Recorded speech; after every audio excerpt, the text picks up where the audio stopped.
2.5 hours of finance to kick off the day. It seems like we have a lot of good finance conversations here for the last couple board meetings. So with that, I will take the roll. Trustee Coles. Here. Trustee Janazek. Trustee Jana Johnson. Oh, she's here. She's here. Trustee Jacqueline Johnson. Here. Trustee Mo. Present. And the chair is here. We have a quorum. I'd also like to welcome President Jans, who's here in person, and President Brimhall, who I believe is online. I think I saw Carrie. With that, our first order of business is the minutes of the January 29th, 2025 meeting. Are there any changes? Hearing none, is there a motion to approve? Second. It's been moved and seconded. Although, we'll do a roll call vote. Trustee Coles. Aye. Trustee Jana Johnson. Aye. Trustee Jacqueline Johnson. Aye. Vice Chair Mo. Aye. And the chair votes aye. Those are approved. We will move into updates from Vice Chancellor Mackey. Turn it over. Thank you, Chair Hipsch, trustees. I have two updates. One is a brief one, and one is will be rather lengthy, more than normal, and they're on two topics I've updated the committee on throughout the year. The first one is the system office redesign and renovation project update. A lot of positive news to report on that front. The project remains on schedule. Our goal continues to be operational in the newly renovated space by July 1st, 2025. A few key updates since our late January meeting. Again, the project's not only on schedule, it remains within budget parameters. The demolition was completed by the end of the calendar year 2024. All the framing is complete. The drywall taping and painting is underway. Furniture installation will begin in April, and conference room and audiovisual installation will begin in May. I just wanted to give the committee an update on that, and I'll see if there's any questions before moving to the next item.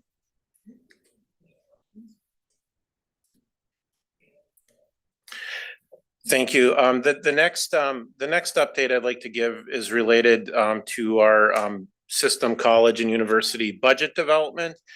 And I would admit the update seems rather ominous, but it is an accurate depiction of what our current and state and federal environment is at the moment. So as reported last month, no portion of Minnesota State's $465 million budget request was included in the governor's budget recommendation. Although this is a no change recommendation for Minnesota State, it does impact current funding levels. A no change recommendation means no change from the funding levels provided for in current funding law. The current law reductions from the operating budget perspective mean that the annual amount for campus-based appropriations would decrease by $22.5 million annually, and the annual amount available for tuition replacement would decrease by $12.5 million annually. So the $22.5 million annually would be a base appropriation reduction of about 3.4%, and the $12.5 million of tuition relief equates to about 1.7% of a tuition rate. The state economic forecast that was announced on March 6th indicated that Minnesota's economic outlook has worsened from the earlier November forecast. The projected surplus for the biennium is $160 million, lower than the November estimate, which leaves a projected balance of about $450 million. Looking out to the 28-29 biennium, the shortfall is also trending downward, leaving a larger projected deficit of close to $6 billion. Minnesota Management Budget MMB is projecting that spending growth will outpace revenue growth through fiscal year 2029 projections. Legislatively, committees have about 3 weeks before they need to meet the policy bill deadlines, and an additional week to pass a finance bill out of committee. Everyone will be watching to see what happens over the next few weeks. One of the anticipated session milestones is waiting for the announcement of committee budget targets. In order to put together a finance bill, each finance committee will be provided a target. This number provides committee members with how much money they have to spend, including higher education. Given the current state economic conditions, the targets are not likely to be significant. College and university leadership teams are currently running different scenarios with projected operating and revenues and expenditures with limited information. State appropriation is still unknown. Tuition rates and the largest expense, compensation changes, do not get finalized for several months. These variables can change on a daily basis. As an example, in my inbox this morning was information that Moody's, and this has a lot to do, or completely to do with happens federally, and some of the discussion that was happened in training yesterday. Moody's has revised the higher ed outlook to negative for the sector from stable due to recent and potential federal policy changes that have created a more challenging operating environment for higher education. Moody's cited federal research cuts, actions to eliminate diversity, equity, and inclusion programs, and steep cuts to the Department of Education workforce, along with possibilities like a reduction to Pell Grants, disruption of student loans, expansion of the endowment tax, and a drop in foreign student visas as factors contributing to the downgrade. In response, many institutions are pausing investments, freezing hiring, and cutting spending. At our April meeting, we will provide the committee with a formal update on the FY26 budget development, as we'll be able to provide the latest thinking on revenue and expense assumptions from discussions we plan to have at our April 1st Leadership Council meeting, along with discussions with CFOs later that week. We will be presenting the first and second readings of the 26 operating budget at the May and June meetings, with the board expected to take action at the June meeting on operating budgets, including approving tuition rates for 25-26. And I do say expected to take action, assuming that the legislative work is done on time. There have been years, of course, where there has had to be a different meeting besides a regular June meeting to do that action, but we'll be optimistic in that front that we'll be able to stay on schedule there. So again, you know, I know I provided a lot of information that none of it was all that positive, but it is the state and federal environment that we're currently operating in. And so I'll pause there and see what type of questions or comments the committee and trustees have. Questions for Vice Chancellor Mackey? Thank you for the update. The piece that really sticks out for me as I look at it is we have to think not just of this biennium, but we really have to be thinking about the next 4 years, because the following biennium looks even that much more challenging.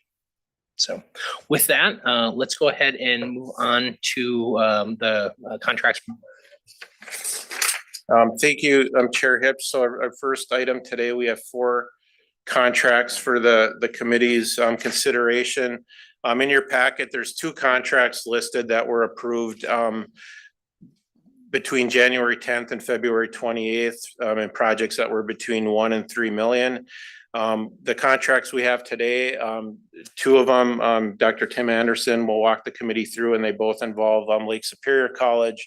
One of the 2 contracts is an income contract, and then Associate Vice Chancellor will lead the committee through 2 construction contract requests for Normandale Community College. So I'll turn it over to Tim to start the process. Good morning. Chair Hips and trustees. The first contract is with Lake Superior College, as mentioned. Just a little bit of background. Since 2006, Lake Superior College has provided professional pilot training in both fixed wing and helicopter aviation. And to ensure continued certification opportunities for further students, Lake Superior has conducted a request for proposal in November of 2024, receiving 1 response from Lake Superior Helicopter.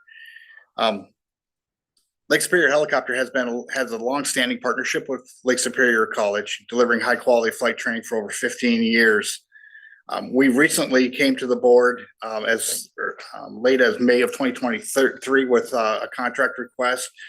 This request is actually combining 2 contracts for both fixed wing and the helicopter into 1 contract, so they can align it with the Duluth International Airport contract. That contract is expected to come to the board in May of this year for extension. Some key benefits of the agreement, Lake Superior Helicopter is an experienced provider. They have a strategic location based out of the Duluth International Airport. They have compliance and accreditation. It supports several certified trainings and maintains fee funding eligibility for veteran students. The operational or financial terms of this contract, it's valued up to $18 million over the 3 years from July 1st of 2025 through June 30th of 2028, with an option for 2-year extension. The fee structure rates will be set annually and published on the Lake Superior website, and it's funded by the course fees to align with the hourly rates and reviewed annually. The recommendation is available in the packet. Any questions on this this contract? When I looked at it, the overall total, the larger number is because of it's the 3 plus the 2, the option for 2 years. So it's a up to 5-year contract. Okay. Seeing no questions, is there a motion to approve? Second. Move. A roll call vote. Trustee Coles, Aye. trustee Jana Johnson, Aye. trustee Jacqueline Johnson, Aye. vice chair Mo. Aye. And the chair votes aye. That one is approved. We will move on to the next contract. Your mic. Second contract with Lake Superior College is with the Minnesota Department of Transportation. A little bit of background about that one. Minnesota Department of Transportation administers the technical certification program to ensure quality control and compliance for federally funded highway projects as required by federal regulation 23 CFR 637. Since 2015, Lake Superior College has partnered with MnDOT, Minnesota Department of Transportation, to manage training and certification for personnel involved in sampling, testing, and inspection of highway construction materials. Some of the responsibilities of Lake Superior College in this contract are the course registration, electronic testing and management of wait lists, professional instructor and subcontractor payments, financial reporting, and compliance support. Financial terms around this contract, it's a 5-year income contract that goes from July 1st, 2025 through June 30th of 2030, with a total contract value up to $7 million. Again, this is an income contract. So the annual revenue is expected to be $1.4 million, with Lake Superior College netting approximately $220,000 per year out of that contract. The recommendation is available in the packet. Thank you very much. Any questions on this contract? It's been moved to approval. Is there a second? I'll second. Second. It's been moved and seconded. We'll go ahead and call the vote. Trustee Coles, Aye. trustee Jana Johnson, Aye. trustee Jacqueline Johnson, Aye. vice chair Mo. Aye. And the chair votes aye. That one is approved. We'll move on to the third contract. All right, Chair Hipsch and trustees, before you today are contracts for 2 related Normandale improvement projects. We'll take these up as 2 separate action items, but the projects are related. With me today in the audience, our System Director for Design and Construction, Ryan Reese, Joe Boldenau, Vice President of Administration from Normandale Community College, and Pat Buell, the Associate Vice President for Operations from Normandale Community College. The first project is a renovation of 15,800 square feet in the Jodas Science Center for the new interprofessional education in healthcare project. The renovated space will include a dental lab, simulation labs, classrooms, student collaboration, and faculty support space. The need to upgrade the science facilities was a significant component of Normandale's 2022 comprehensive facility plan. And the importance of the project and the unreliable and unpredictable nature of the state capital request process has forced the campus to seek alternative funding options from the traditional use of state geo bonds. The guaranteed maximum price for the construction is $12.4 million. Funding will come from a variety of sources, including campus fund balances, a variety of grants, and then philanthropic support from the Normandale Foundation. And the campus is seeking approval to enter into a guaranteed maximum price contract with J.E. Dunn Construction for an amount not to exceed $12.4 million. Thank you very much. Anyone from Normandale, anything additionally they want to add? Okay. Any questions from the trustee? Thank you, Mr. Chair. I'm not on the committee, so I appreciate it. I just want to commend Normandale for seeing reality and working hard to find alternative sources of funding to make this happen. Thank you. Other questions? It's been moved. Is there a second? It has been moved and seconded. We'll go into a roll call vote. Trustee Coles. Aye. Trustee Jana Johnson. Aye. Trustee Jacqueline Johnson. Aye. Vice Chair Mo. Aye. And the chair votes aye. Move on to the fourth. All right. Chair Hipsch and trustees, the second project before you is an upgrade to the Normandale campus medium voltage electrical service. The primary feed is original to the campus from 1967. The dated equipment has caused problems on a number of recent projects, including the renovations underway as part of the library phase 1 project that you previously approved. And then the one we just talked about, the interprofessional education center. The need to improve campus utility infrastructure was a major component of the comprehensive facility plan in 2022. This work is also necessary precursor to the campus's highest legislative capital request priority, their library renovation phase 2 project. This project consists of a new electrical room and relocates the campus's main electrical service out of the library building. Major electrical equipment still has an extremely long lead time, thus the urgency to advance the effort now. The project would ideally have been funded with HEAPR or state GO bond funding, but the lack of and just general uncertainty about state funding has forced the campus to reallocate other funding to address this critical need. The construction budget is $6.2 million, although the campus has a reasonable expectation of bringing the project in under budget. As with the previous project, funding will come from a variety of sources, including campus fund balances, a variety of grants, and philanthropic support from the Normandale Foundation. And the campus is seeking approval to enter into a construction contract not to exceed $6.2 million.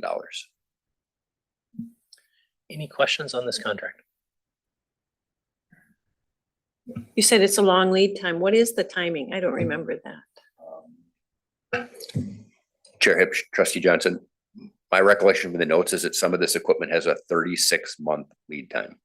So then you got to put your orders in, and they usually want payment at the front end, even though or just a partial payment at least before they deliver, even though it's a long time out. And is it domestic production, or will we be bringing it in from outside of the US? Do we know? The question was, where's the equipment coming from? I have no idea, but I don't think you just run down to Home Depot. Normandale might know. I don't know if anybody wants to step up. Just wanted to ask in case there was, if it was coming in out and tariffs could have an impact on it. So very good. Is there a motion to approve? Moved and seconded. We'll go into roll call vote. Trustee Coles. Aye. Trustee Jana Johnson. Aye. Trustee Jacqueline Johnson. Aye. Vice Chair Mo. Aye. And the chair votes aye. That is approved. Very good. And I think that concludes our contracts. Okay.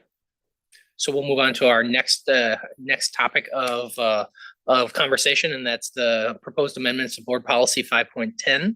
And I'll turn it over to Vice Chancellor Mackey. Thank you. Thank you, Chair Hipsch. Today we're asking for the committee to recommend to the board to approve the proposed amendments to Board Policy 510 reserves and year-end balances.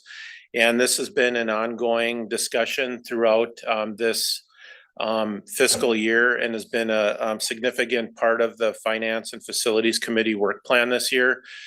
We started the discussion of the rationale of making significant changes to this policy at the September board retreat. We had a first reading of the proposed policy and procedure at the November meeting.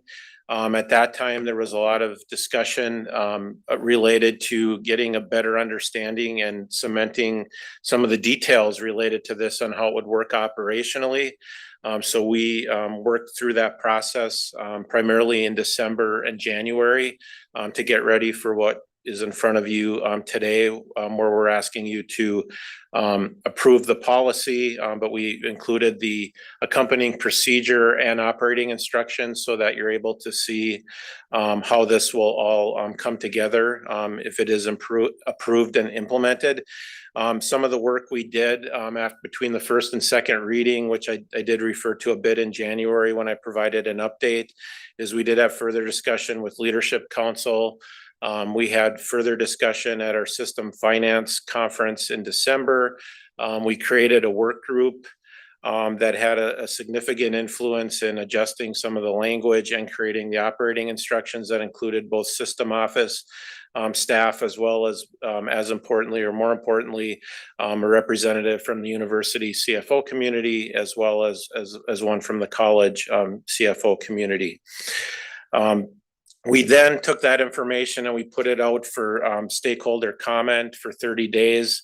And that comment period expired previous to this packet being put together. And while I'm sure there is probably room for improvement still in what is in front of you today in the whole package, I think it is a good start for making significant changes of creating a system-wide reserve pool for loans. And we look forward to continuing to hopefully be able to implement this and then improve the procedure and the operating instructions as time goes on. So I'm going to walk through a brief presentation to just remind the committee of the rationale behind it, as well as some of the more specific developments that have occurred between January and March.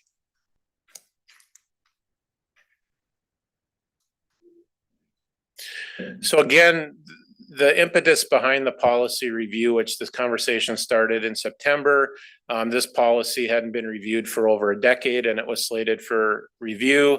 The system-wide reserve of $14 million was deemed as not being sufficient to support cash flow needs for enterprise-wide projects and to provide assistance to colleges and universities if there's short-term financial challenges. And that the current commitments, we expect at the end of the year, the system-wide reserve would be just under $6 million.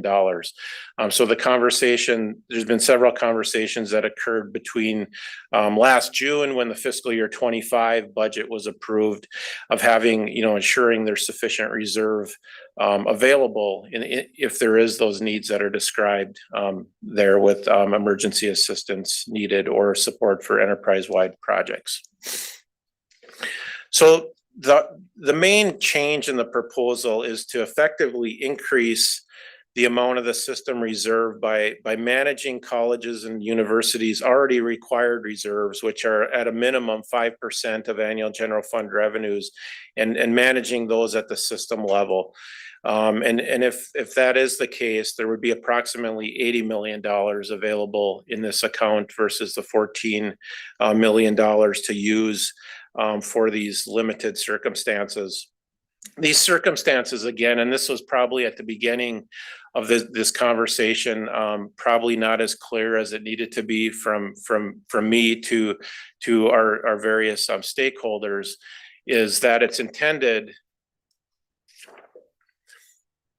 I don't know why this isn't. Oh, it's intended to align with the three primary uses of reserves, which are generally areas that you can't anticipate in your long-term planning. There's sudden shortfalls in revenue, unforeseen shortfalls, unanticipated expenses that arise that are surprises, and to provide for extraordinary one-time investments. Which, that is the case where in the past we've loaned out system reserves way back when for if someone had an opportunity to purchase some land where we also talked about this early on as a potential source if there was a demolition project that would benefit a college or university, and operating savings could be gained in a short time period. But the one-time investment language that's in current policy, it is fairly limiting. It isn't in the case where RFPs would go out and campuses would be able to get this funding source to make investments. They have fund balance for the most part to be able to do that. So again, this is really for extenuating financial circumstances at a college or a university. So this slide tries to attempt of what would change and what would stay the same. So we're really trying to create this pool and adjust this policy so it creates more of flexibility for the system, but also does not provide any harmful impacts to our individual college and university's financial health. So this table tries to summarize it is the 5%, instead of the first row, the 5% has been required for years, and colleges and universities for the most part are able to meet that pretty easily. That would be in a central reserve pool instead of being managed locally. It would stay the same in that it would still be an asset on the college and university's balance sheet, so to speak.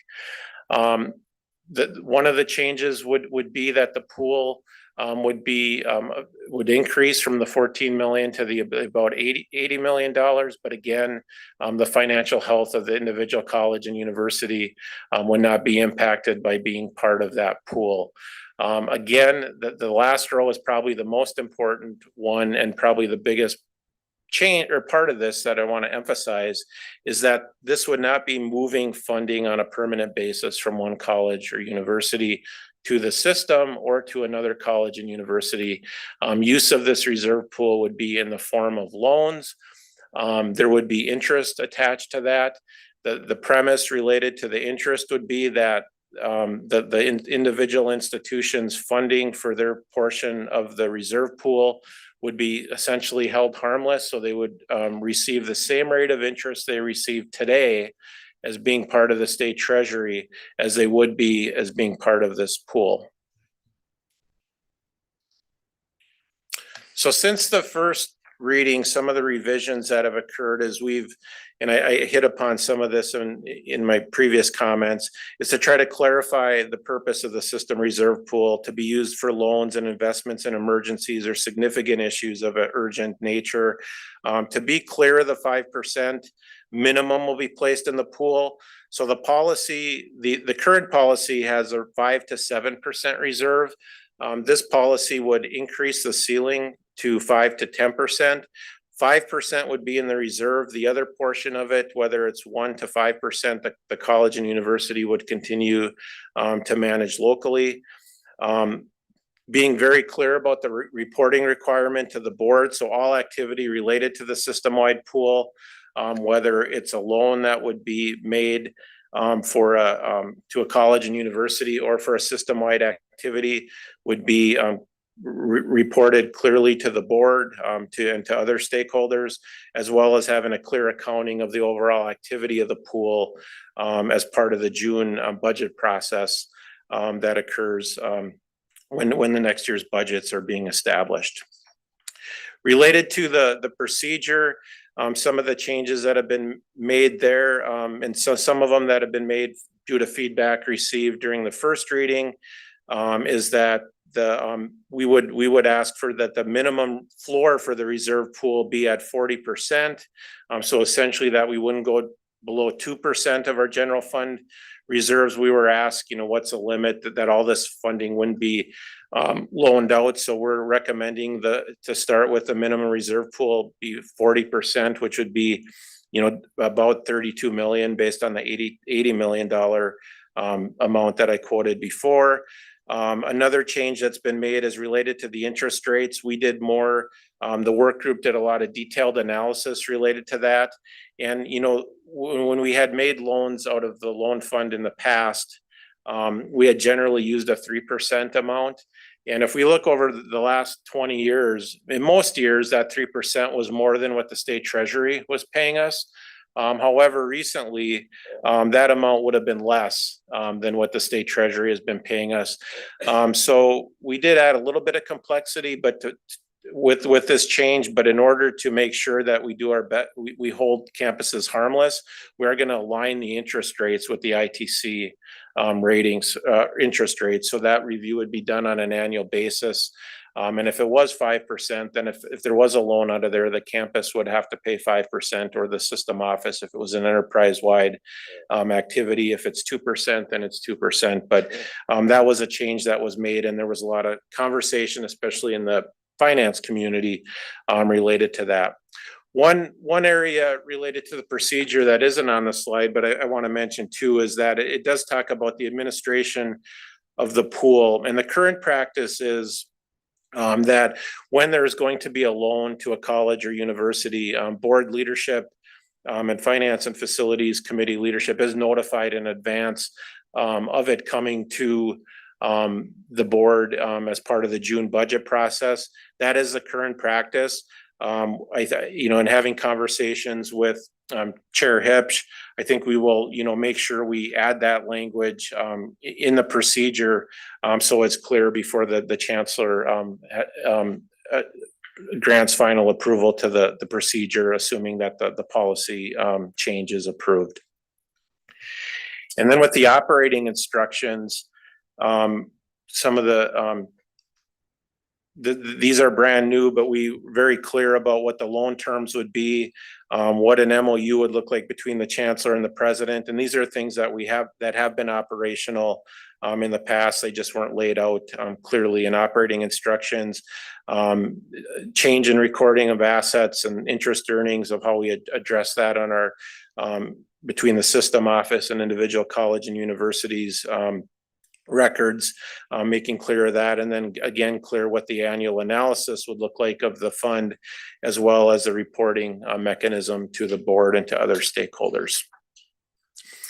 So to conclude my summary, again, the rationale is that the current maximum system-wide reserve pool, we believe it will fall well short of our known needs in the future. Some of those known needs are cash flow for the next gen project, as well as if there's additional needs for short-term assistance to colleges and universities with significant financial challenges, the 5.75 million will not meet those needs. So today, again, we're asking for the committee to recommend to the board to approve the amendment to this policy.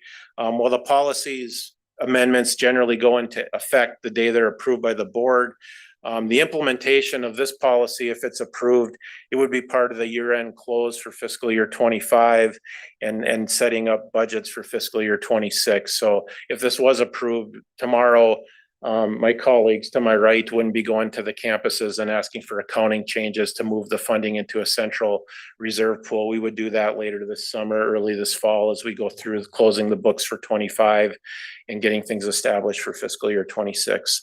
So that concludes my presentation, and I'll pause and see what questions or comments trustees have. Thank you. Thank you, Vice Chancellor Mackey. And I first off want to commend you and the team and the entire finance and leadership council community for taking the time to have conversation around this, work together to improve kind of where the policy is. I know it's taken a little longer than we had planned, but I think we've gotten to a much better spot on that. So I just want to thank everyone for their engagement and work to get us to this point.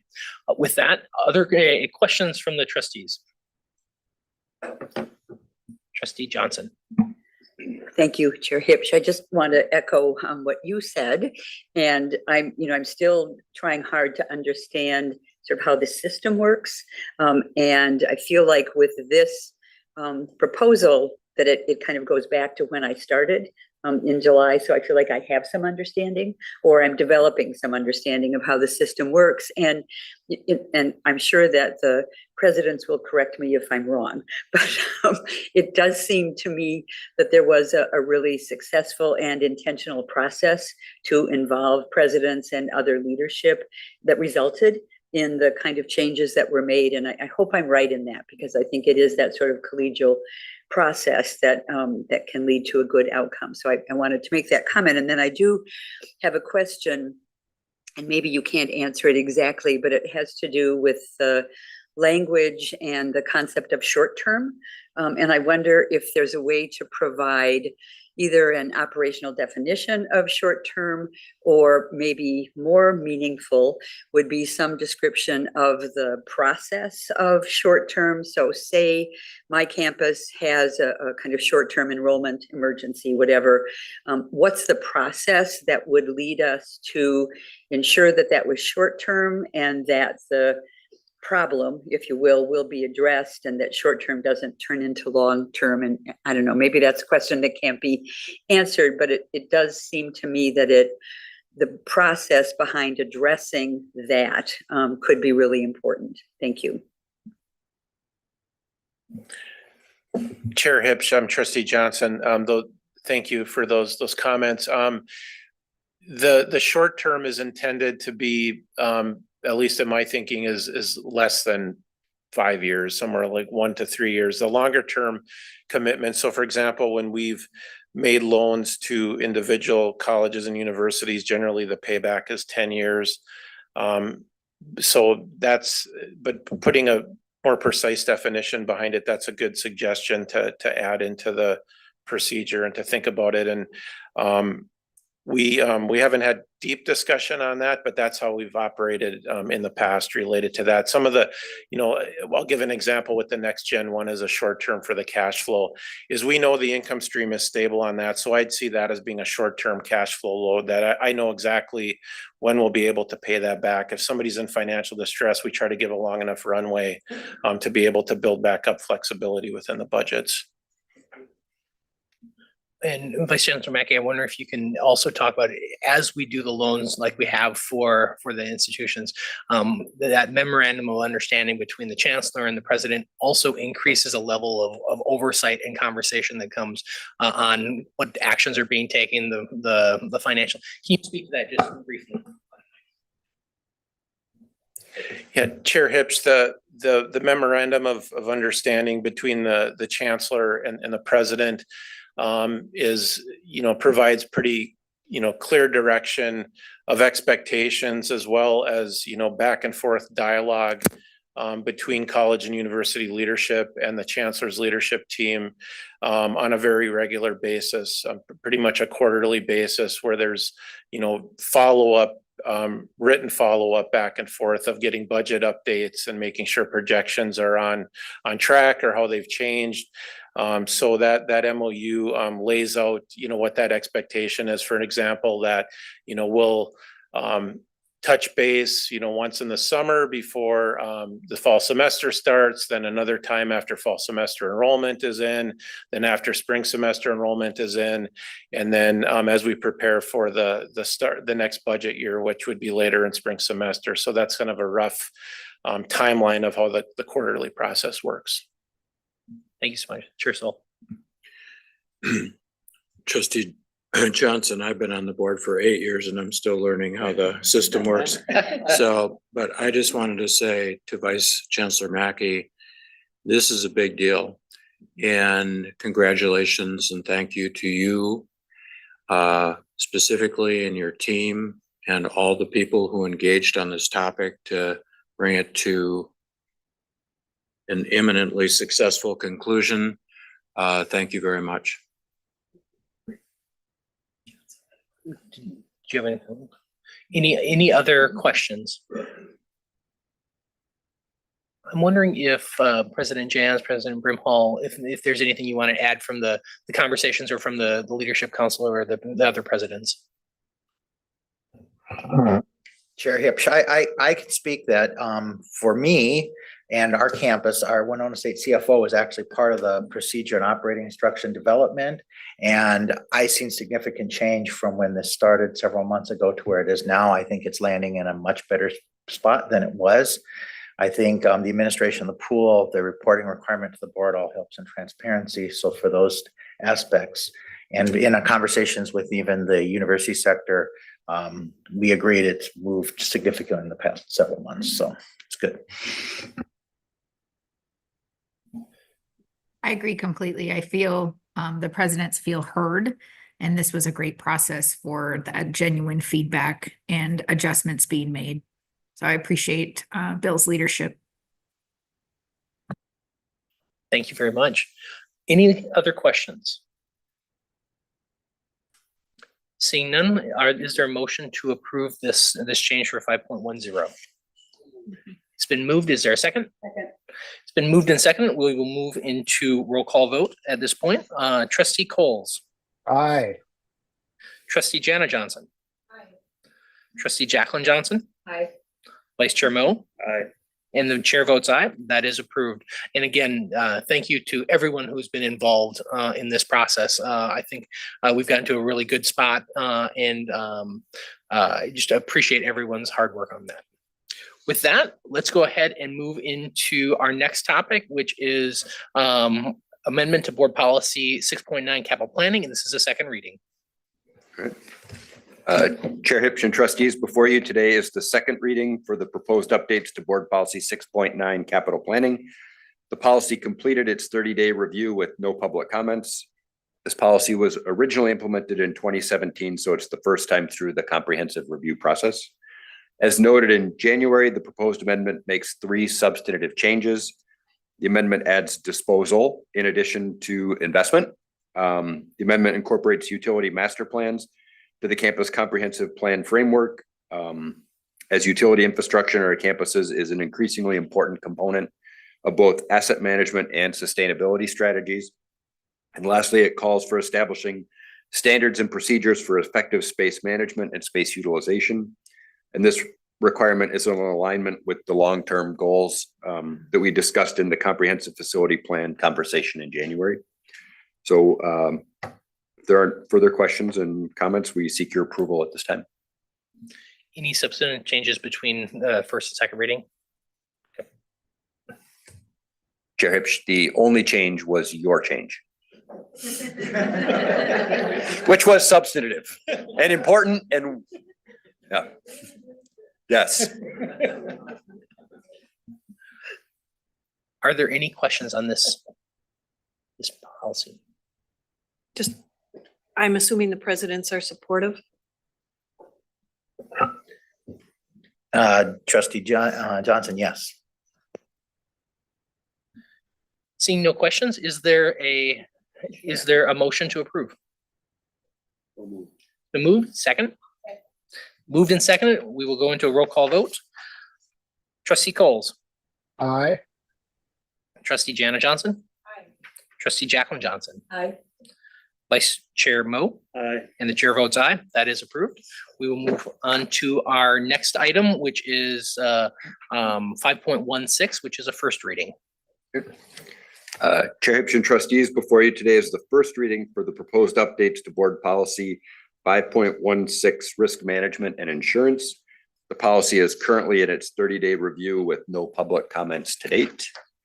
The changes to this policy are largely stylistic, updating language to reflect changes since the last time the policy was reviewed. Style changes appear to be a trend with this policy as we changed system office to Office of the Chancellor in 2003, and then changed Office of the Chancellor's office back to System Office in 2011. Other than that, there are no substantive changes in this regular review. And Risk Management Director Keswick Joyner and I are available for questions.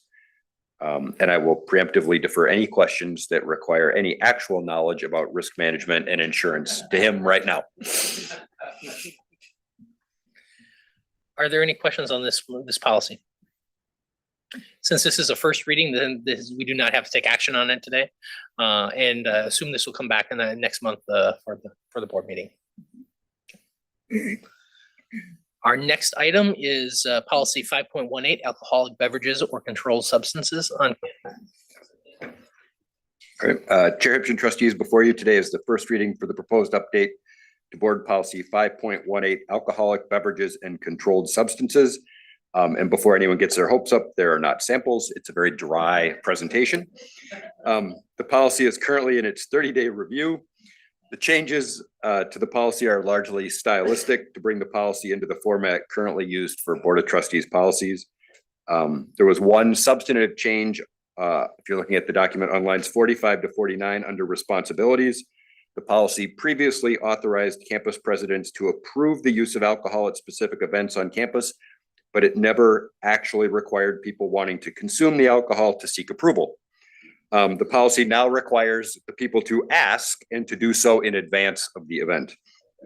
There are additional changes proposed in the procedure, which are approved by the chancellor. Since the last policy review in 2012, at least one campus has obtained a liquor license. So the procedure will be updated to modified to address licensed premises and tailgating. The procedure also reiterates that marijuana and marijuana containing products remain controlled substances for purposes of the policy. So Risk Management Director Keswick Joyner, General Counsel Goings, and I are available for questions. Any questions from the trustees? Trustee Johnson. I just have a question about risk and liability.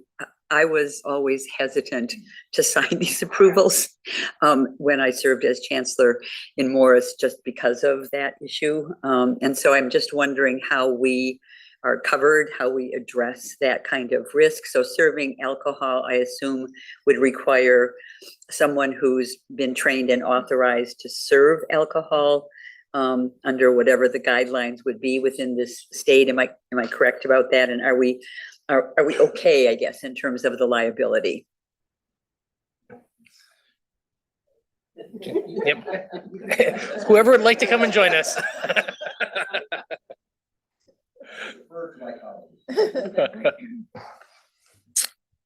Chair Hips, Trustee Johnson. So typically we don't serve ourselves. In the procedure, if there's an approved event, there has to be a process where an appropriate party with a license, usually that is it often is our food service vendor, might be other vendors.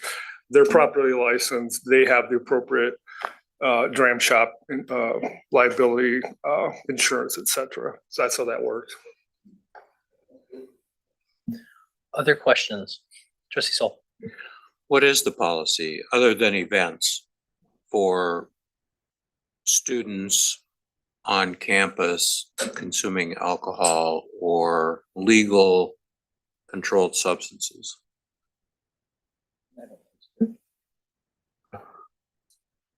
Sheriff Sowell, so the policy is that we typically don't allow consumption of alcohol on campuses or possession in the dorms and things like that, even for those of legal age. Thank you, Mr. Chair. I assume if a student has a prescription, there are a number of ADHD medication is a controlled substance, for example, there would be other prescribed, that's okay. Do they need to have on file that they can allowed to use those sorts of things? Yeah, so federal law still prohibits cannabis use and possession on campus, and that's part of the Drug-Free Schools and Communities Act. We would really treat that like alcohol, which is, even though alcohol is prohibited on the campus, we typically use an educational sort of process to get compliance. You don't get expelled, if somebody finds a beer in your dorm room, right? There is a process for that. So it would be sort of the same, I think, student affairs kind of process with cannabis. If we are working through sort of with Minnesota law about accommodations if you have that for medical use. Yeah. So I have a prescription for ADHD medication, which is a controlled substance because people abuse it. My son has one. He can, in fact, campuses can, their office of health or whatever sometimes helps students get prescriptions if they're out of state. I assume that's fine. They have a prescription. They're not allowed to sell that on the open market as a controlled substance, but they can themselves use it if And I know there are others that aren't ADHD meds that are prescribed, but they are considered controlled substance. And they're really hard to get prescriptions for and find, just. Trustee Erlandson, thank you for clarifying that question. Yeah, so if you have a prescription that we typically don't even know that, right? If you have medication in your dorm or yeah. Any other questions? Since this is also a first reading, no action today. It'll come back up before us again next month. But thanks for the conversation. Our next item is the proposed privately funded capital projects partnership between Minnesota State University Mankato and its foundation. I will turn it over, and I think President Inch, please join us. Thank you, Chair Hipsch. Today, we'd like to provide the committee with an overview of two proposed capital projects at Minnesota State University Mankato. The Maverick Real Estate Foundation, a supporting foundation of the university, a private 501c3 nonprofit organization, is proposing to lease two parcels of land from the university to finance, design, and construct both a football stadium and a mixed-use housing facility for the benefit and use of the campus. The committee is not being asked to take formal action today, as this is an informational item to give you an overview of the university's strategic vision for these projects. Before we would come to you with specific transactions as soon as this fall for your consideration. The goal is to make sure there's general support for this vision, so development can continue of these projects before formal actions are sought to secure long-term commitments for the university and the system. President Inch will walk the committee through the vision and the need of these two projects, followed by Associate Vice Chancellor Swanson summarizing the current planning work, and as well as contemplating transactions that may be in front of the committee in the near future. So I will turn the presentation over to President Inch. Thank you, Vice Chair. If I turn this on. Thank you, Vice Chancellor Mackey. I'm also joined with our Vice President for Finance Administration, CFO, Ann Gillespie, Dr. David Jones, Vice President for Student Affairs and Enrollment, and Amy Cooney, Associate Vice President for Advancement. They will help me answer any questions that I can't field. I also want to thank Vice Chancellor Mackey and his team for working with us since last June to help put this together and begin to package it in a way that we'll be able to build these two projects. The information provided in the board materials does a very good job of explaining what we want to do. What I want to do for the next few minutes is explain why we want to do it. So I doubt any of you would remember this, but I remember this, is that 4 years ago, last Monday, you all appointed me to be president of Mankato. So thank you for that. But you also probably remember it was a weird time, right? I never got to meet you. We did it all by Zoom. Never got to visit campus, never got to visit the community. I would normally have gone to secret shop the community to figure out if this was the right place for us. It has been, by the way. But that meant that once I got here, the task was to learn the community and learn the campus. And in all the conversations with all the business leaders, with Greater Mankato Growth, which is our chamber, with all of the people on campus, there were two themes that came through time and time again. The first theme is, what is the university's plan to attract and retain talent to this region? How do we build a workforce that's going to be effective for a burgeoning economy throughout Greater Mankato? Okay, good question. Second theme that came through time and time again is the one that almost every time going out to dinner in the first year anywhere in the community was, when you're going to build a new football stadium, which seemed random, but after you've been there for a while, there are reasons that this becomes clear why these are two things that have been important and resonant within Greater Mankato. The first is an obvious one, and that is our regional unemployment rate is 2.1%. That is not enough to sustain a building economy when we are growing at about 6.2% for each of the last 10, over the last 10 years, is as businesses come in, as agriculture begins to grow, that's not a pun, but as there's more agriculture investment, as there's more business investment, being able to produce an educated, talented workforce is terribly important. So what is it that we can do then that helps attract people, retain people, and provides some kind of mechanism to make us a little more gravitational? So for the past 3+ years, we have worked on our campus to build out the strategic vision for the campus, which is in our strategic plan, Destination 2030, which is about where does our campus want to go, what's our destination, but what makes us a destination for people that want to live, work, and study in Mankato.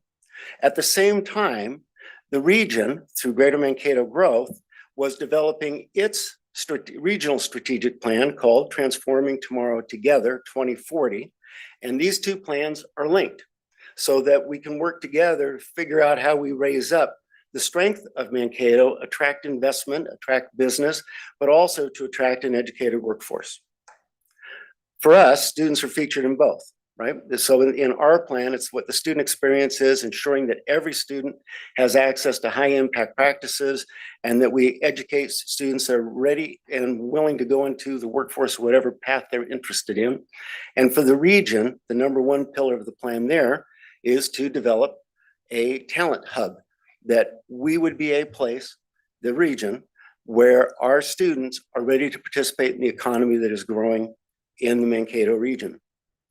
So the goal is to make our region gravitational, bring people in, to attract and retain a talented workforce, and to ensure that it contributes to the vitality of Greater Mankato and the rest of the state. You approved leases for two things that work toward this. One is our Center for Rural Behavioral Health, which opened just a month or so ago, that reaches out into our communities to ensure that there are behavioral health options while training our students to be able to work in that field. The other is about to open is the Maverick Innovation Gateway, which is a partnership with regional businesses and our students and our College of Business to create an environment where we can explore innovation, we can explore new products, we can help students think through ideas and challenges that we're going to face. Business leaders are also looking for stronger connections with the university in a number of ways for these reasons. One, which is going to be, we'll see what turns out, this was independent from the work we're doing, is a goal to build a center downtown that will be a business office building, but will also serve as the opening or front door gateway to the campus corridor that gets to us. And part of that is renaming Warren Street into University Avenue to make an intentional connection. So at the same time, our campus master plan, the last one in 2019, and the one that we're developing now, has made the point that we have some deficiencies on campus. Armstrong Hall, you're all aware of. The other is our football stadium, Blakesley, with an index score of 0.42, which means its condition is somewhere between poor and crisis. And then the other is a need for housing. The study just completed shows that we have between 310 and 370 bed deficiency with the existing demand that we have.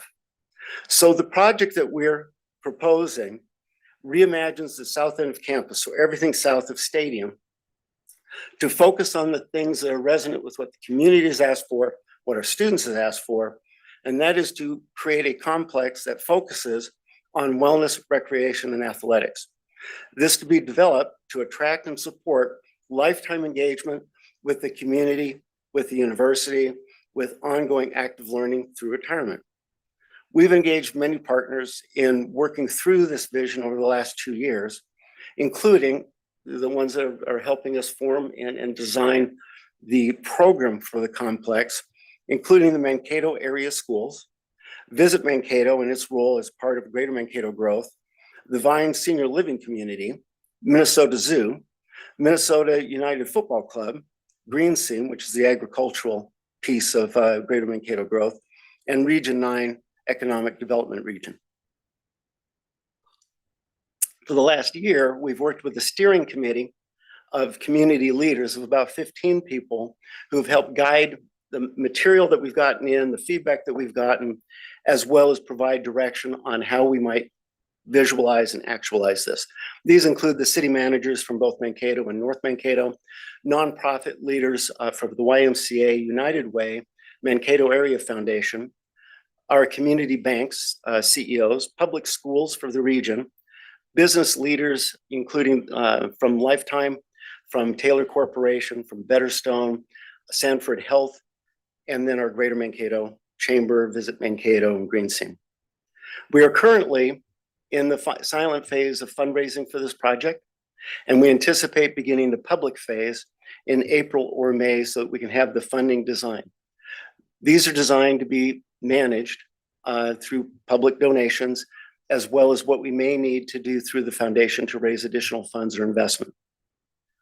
So the proposal is to lease 2 parcels of land at Stadium and Warren to our Maverick Real Estate Foundation for development on the 2 projects related to housing and mixed use, and the other related to the stadium development. The lease for the multi-purpose facility at Warren and Stadium is designed around housing and student services. So currently, what we're imagining programming into the space, and we haven't gone into the serious next steps of developing the program, but it will include 90 to 95 4-bedroom apartments with individual bedrooms, private bathrooms, retail on the ground floor. We have interest by an athletic wear apparel company that would like to put in their signature store and have it run by our students and make it a partnership that would help enhance the student experience. A game day store for the things that are going on in the stadium. A grocery store, which is something that the students have requested, particularly around different cultural kinds of food that do not have access easily in other ways. And other kind of mixed use retail that would be down on the main floor. We would put our wellness center, including our clinic and counseling services there. We would put our food pantry there, everything related to the health services and health needs of the students. Our foundation would be housed there. We're looking at the ability to put the KMSU radio station there. It has outgrown its current facilities. We're engaged in being able to put our farmers market there, as well as an engagement plaza for the community. A gymnasium and workout space, athletic training, which we don't have enough space for now, but this would provide it, as well as our welcome center for the university, to give the university a true front door. So why do we need this?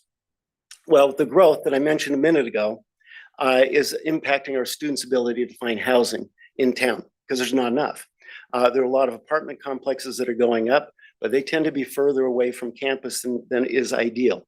Our goal is to bring 70% of our students to within a mile of campus, and it is hard for our students to find housing that accommodates that. Second, our current housing is at a 95 to 96% fill rate, which is high. We've had wait lists in the fall, and we're turning students away. As I mentioned, the 2025 housing study shows that there's a current demand with existing levels of enrollment that we need now. Existing configurations, I wish Trustee Janicic was here because he's been honest about this, is that existing configurations of housing with shared bathrooms and shared rooms are not what students are looking for anymore. We've remodeled them, we even added air conditioning, but it is not sufficient to meet what students are asking for in the kind of living environment that they would like to have. These need to be redesigned, remodeled, or they need to be replaced at some point, but that's not currently the request. But it does allow for reconfigurations of those spaces and being able to take space offline to redesign or replace. Now, I've heard, and rightly, how do you mitigate risk? What happens if your enrollment crashes? And that's a reasonable question. But over the last decade, our lowest head count was in 2020, and that was 17,908. Our highest head count was 18,640. So about a 600 difference. We've been consistent in that range for the decade. Today, we're about 18,400. I don't know the finals till the end of the year, but about 18,400. So I'm not terribly worried that this is going to change, but if it did, we have strategies to mitigate risk that we were going to deploy during the pandemic, although those didn't come to fruition, that we needed to be able to move to these strategies. But one was to eliminate current leased room inventory. We have a little over 300 beds we lease. Second is to require our first year students or athletes to live on campus in learning communities or things like that. That was offered up last time. We did not take advantage of it. Maybe a direction we ought to go anyway. And there is a demand to bring Greek life onto campus because right now Greek life is more than a mile away from campus. They would like to be closer. We have the second largest Greek life programs in the state, and there's a sense we need to do more to support them. So all of these are possible ways to mitigate if any of our residential strategies were to get, well, we get into trouble with enrollment or need. So hopefully, the goal is for our foundation to oversee the development of the financing project, the investment project, what needs to happen for this to get built out. At the same time, we're looking to build a multi-use stadium to replace Blakesley. And the lease there is adjacent to the housing facility with a plaza between that allows for activities all 4 seasons that will range from farmers market to being able to have different winter festival things in concert with Visit Mankato or other similar programming, and also to make it a game day environment. We've been working to replace Blakesley for more than a decade. It is not in great shape, as is, you know, the housing and as the campus facility plan shows, and it requires significant improvements as it is. Right now, for example, it does not meet ADA standards. It should. We should be able to serve all of our community with a facility that meets their access needs. The restrooms only work when it's warm outside, and there are no. That's not good in Minnesota. And the visitor side has no restrooms. That seems wrong, but it needs serious electrical renovation. When we hosted Hockey Day Minnesota, we had to bring in additional power lines just to make that event work. If it's anything beyond what we program in there now, like concerts or big demonstrations or expos, we don't have the power. That has meant that, especially because it's got natural turf, it's only used for football, because you can't use natural turf in things that beat it up on a daily basis. So we've not been able to invite much in the way of other participation from other events, as opposed to being able to host more and more kinds of events in high schools and Friday night lights. So the opportunity is to build a facility that has day locker rooms. We don't have any locker rooms for visiting teams now, except across the street in the main locker rooms. We don't have spaces for officials or coaches. They have to go across the street. And the concern the city has expressed is this creates not only traffic congestion, as you have a few hundred people crossing the street at different intervals during any game that's there, but it also increases risk for pedestrians. We can do better than that. We can add restrooms that can be used year round, and we can then use the restrooms and concession stands to support our very active track and field program, which is adjacent to where the stadium would be. Right now, they do not have the amenities that this would provide. And as you may know, our women's track team was #2 in the nation last weekend. So that was great. 2 years ago, we had an economic impact study done for the stadium. And what it came back with was that we would be able to program with existing needs around the community that were identified, with 115 unique events each year, ranging from football to soccer to festivals to concerts. Right now, the existing stadium is not wide enough for us to be able to host any soccer events at all. And that was one of the interests of Minnesota United Football Club, was having something where they would be able to have demonstration matches or play or be able to do camps. We do not have premium seating and indoor spaces that can provide revenue. We do not have sufficient power. And the projection of the economic impact study is, if we did this right, we would see an additional 127,000 visitors annually to that part of Mankato. That would cause an additional 4,000 additional room nights in reservation when people coming to visit, in addition over what we have now. One of the reasons that there's a whole bunch of hotels being built right now in Mankato. The expectation is there'd be an increase of 4.3 million annual spending to the region, with an additional $425,000 in annual taxes to the city. And there would be an additional 1.27 net annual income that would come in through the project to the university. In sum, the steering committee, looking at the data that we have available to us, identified advantages for the new complex that included these: enhanced safety, because the existing stadium in particular is in trouble; elevated health and wellness, the entire complex focuses on that; new talent attraction and retention, because it becomes a destination for activities; accelerated community growth, being able to provide more opportunities for people that come in, invest, and find a talented workforce; heightened university impact through increased partnerships with the region, improved talent retention because we would program around community needs, and it would serve as an investment accelerator that is an efficient use of funds with a high rate of return. To conclude, I just want to read you part of 2 letters that I received.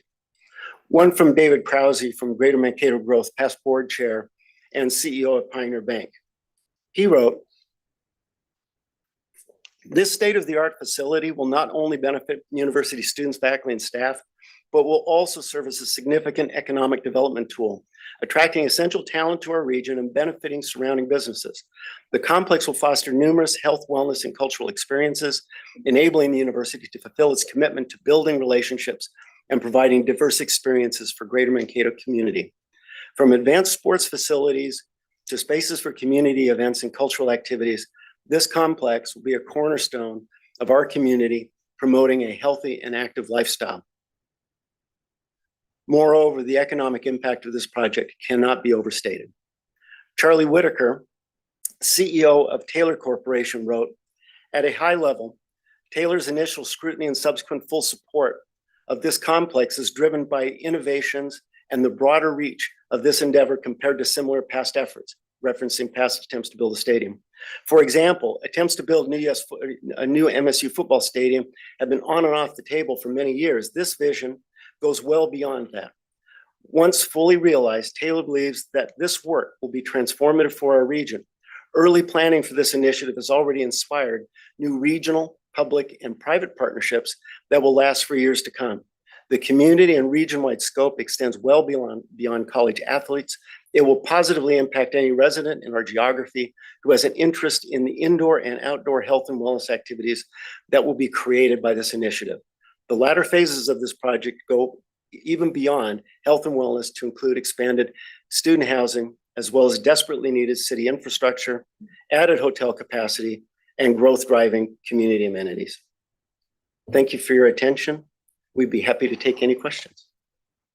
Thank you so much, President Ninch, and excited about both the collaboration that's come together to pull this together and also the regional nature of how do you get more people into the community, onto campus. Questions? Chancellor Olson. Thank you, Chair Grabowska. Chair Hipsch, having lived in Mankato for a little while, I can tell you that this location, for what on earth? For housing is a really good location. It's kind of a prime intersection. There is a lot of privatized housing kind of just down the road. Lots of students live there, so it's a really good location. I can also attest to the fact that this stadium arguably might be the worst football venue we have in our system. Chunks of concrete are falling off of it. I remember well the day that President Inch came to watch a Warrior Maverick football game in Winona and commented to me that he had stadium envy. I'm sure you remember that too. And this Greek thing. So what happened was MSU Mankato used to be, back when it was Mankato State, it was down in the city, kind of in the downtown. And little by little, it moved up onto the hilltop, but it left behind the Greek houses, one of which was, I believe, Kappa Delta Grabowska, because the Grabowska family in those days, I'm looking at the screen here, actually lived down in that neighborhood surrounded by Greek life. And, the idea of bringing Greek life on campus strikes me as a really good one, because sometimes when they're a mile away, yeah, I mean, I think generally they were good neighbors to the folks who lived there. But so just personally, I'm very supportive of this plan. I think they have an opportunity to do it. They seem to have the resources to do it. It would make a big difference in Greater Mankato and on campus. Trustee Johnson. Thank you, Chair Hipsch, and great presentation, President Inch. Couple questions for you. Can you tell us a little bit more about the Real Estate Foundation? I mean, how they're connected to the system, to your organization. The second question would be, you outlined a risk with this project of potential enrollment declines and how you would mediate it. Are there other risks? I can't see any downsides, but, you know, just wondering. What are you gonna do with the old stadium? So, Well, that's where the house is going. But first, what we're going to do with the old stadium is I will, you know, for $1, you can get a sledgehammer and take part of it down. That's not a hard project. It's been, by one classification, it's been classified as a blight, and there's resources to take it down, and we put the house in there. So to the first question was the foundation. So the Real Estate Foundation was formed as a subsidiary of the university's foundation. So it's a part of that. And that was done because sometimes we get gifts of real estate that we've been required to sell almost immediately. We had no way to hold it. But this allows us, so the foundation has allowed us to be able to hold and manage real estate or develop real estate. And so they would continue with that mission. That would be their task to arrange that. And we have experts on that foundation that is beyond what I have. And so that's their role in this, but they're governed underneath the umbrella of the university's foundation. The risks with anything is if we were to have a significant decline in enrollment that would impact our housing, that we would need to mitigate that. And we had imagined that was going to be possible during the pandemic, that students would not be on campus and that we would lose a lot of housing and that enrollment would slip. And while we had to convert to pandemic housing, single rooms and all of that, I think the risk here is really minimal, because in the worst case, if enrollment went down beyond historic lows, we would still be in a place where we can pull students back from leased property. We could require, learning communities to come move to campus, which maybe we should do anyway. But the other thing is that students ask for more single occupancy rooms. That's going to decrease the inventory on campus, and we're already carrying wait lists. So I think the strategies to mitigate would be the ones we would move forward with. Trustee Erlinson. Thank you, Chair Hips. Congratulations on this effort. And I was on your committee that hired you on Zoom, so. I do remember you on Zoom, but it was hard to remember a lot of Zoom activity from then. I think it's terrific to make sure this works for soccer. That's a global sport.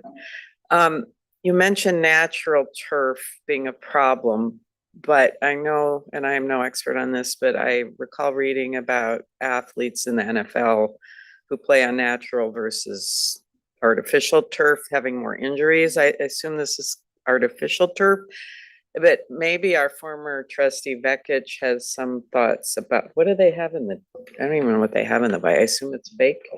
But what do the Twins do? They put other events on. Maybe it's way too expensive to have natural turf and then cover it somehow to do other things, but just tossing that out there as a risk. I don't want people to get hurt.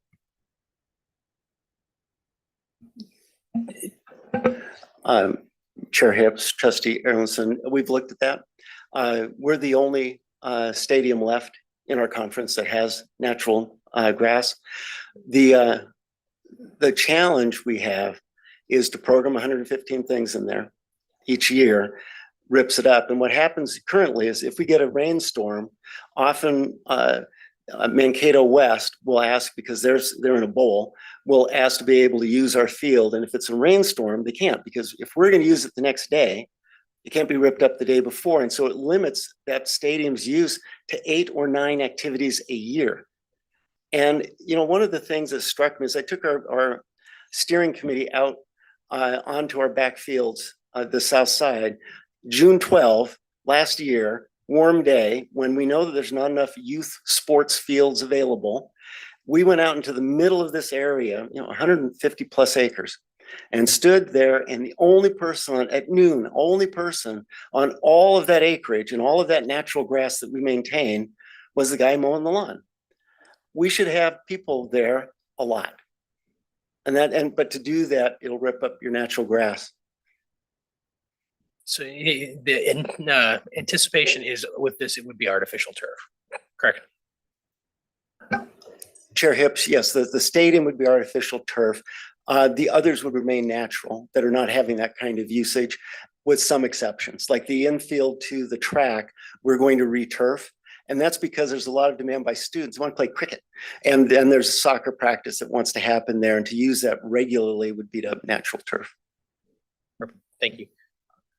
Trustee Mo. Thank you. Is it going to be domed? Chair Hips, Trustee Mo, I would love for it to be domed. And if I can find somebody that can give me a lot more money, I would do it. I just don't see that there's a way. And for the hardened, for the hardened Minnesotans, they say dome. Why? Because we want, we'll play in whatever weather, because anyone that's visiting us, they won't be up to the same, abilities. So right now, the plan is not to dome it. If we were able to get a gift that would help us do that, we would dome it or have the capability. Trustee Johnson. I also want to thank you for just a really good and energetic presentation. Clear that your heart and your community is behind this. I just want to make sure that I understand, as you were talking about the use of the health and wellness area and the community's involvement, am I correct that this is a shared facility with the community? And is there something like a joint powers agreement so that there's not only support from the university, but there's some skin in the game from the community as well? And so connected to that is the question about your fundraising. You said you were in the silent phase, and so maybe you can't tell more, but what is the percent of the cost, if you can't give an exact number because it's silent? How much of the cost do you anticipate or hope will be funded through the capital campaign? Chair Hips, Trustee Johnson. So to the first point, well, let me take the second point on how we're funding it. We believe by April we'll be at 60% of the total cost, and the total cost is a $60 million project. That's just the stadium part. So that the first phase is the stadium and the Residence Hall Health Center piece, right? Residence Hall Health Center piece is, I believe, is going to be funded through private philanthropy and investment, but the stadium is a $60 million project. We'll be there by April. Once we go public, then we're going to try to close the gap. And I think we have good strategies to get there. So I think we are in pretty good shape. The second part is, what is the skin in the game? So where we have costs, we're asking community partners to share with us the cost. So, I don't need to make money on our community to use the stadium, for example. I just don't want to bear costs for that. But we're going to make it accessible for people to use. There's a fitness trail that's in disrepair that will get repaired, that we're going to design to be age friendly, and to ensure that we have a destination at the south end of campus that will include things like a small it was a splash pad kind of thing, and a place for that would be highly accessible for people that have mobility issues, as well as people use it now for cross-country skiing. We're not going to charge for any of that. That's just open to the community. What we're trying to break down is a perceived barrier where community members have reflected to us that we are so heavily branded, they don't feel welcome coming into our spaces. We're trying to break that down. Because my view is the more times we get people on campus, the more families we get on campus, the more engagement we have with campus, the long-term health of the campus is better, particularly for our adult learning programs, our senior learning programs, as well as our young family programs, for adult parents who are trying to get to their next level in career, for example. So we want to partner from the time we have a young child to campus all the way through someone's retirement, which is why the work with the zoo we're doing is start doing zoo and nature camps on our campus as part of this project, to get more families, more children on the campus, not charging for those. So if I can just follow up, Chair Hips. So I understand what you're saying. So so it is the university's decisions and responsibilities. There's no shared legal agreement for maintenance or costs with the city or with the high school. Is that correct? I'm just trying to understand the structure, but I think I get it after your comment. Chair Hips, Trustee Johnson, that's correct. There would be a use fee. If somebody's going to use the fields and they need therefore to have additional maintenance, then yeah, we will charge for that. but not for people who use the fitness trail or, no. Trustee Coles.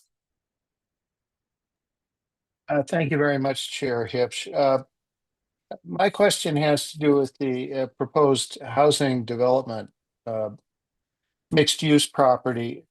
My understanding from the material is the foundation would own that facility, and I am assuming, I guess, that it's a ground lease to the foundation to build that facility until such time as it is paid off, and then it reverts to Minnesota State to maintain thereafter.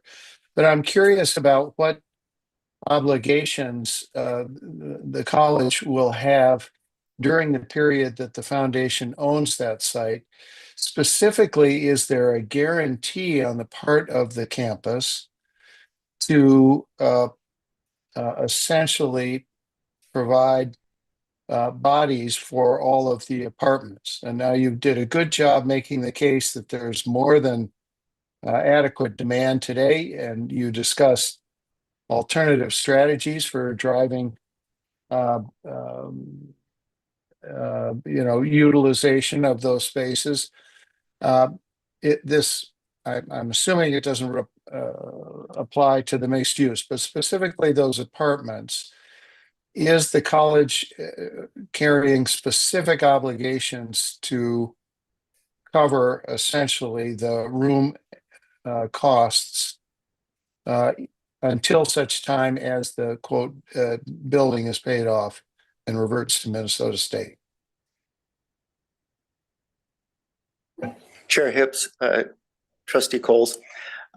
I imagine more like a revenue bond where whether a hall is empty or full, you still have to pay for the hall as you would on a revenue bond. In this case, we would be responsible for the whole building as we would with any other residence hall that we have on campus. I don't know, David, VP Jones, do you have anything you'd want to add to that? Yes, Chair Hips, Trustee Cowles, and maybe Brian Swanson will add a little bit more. It's our understanding that we can't do, to the nature of your question, Trustee Cowles, we can't agree to a required amount of occupancy as we do this agreement. And so I ask Brian Swanson providing clarity on that, but that's my understanding as well. Again, as President Inch has provided, we expect to have plenty of demand to be able to meet those needs at this point. The one thing we will highlight, and let me highlight as well, is that so much of our older housing stock, we know we can also de-densify, and that's paid off housing at this point. So it would allow us to have more luxury singles, a larger space that would then allow us to still move bodies over there if we needed to.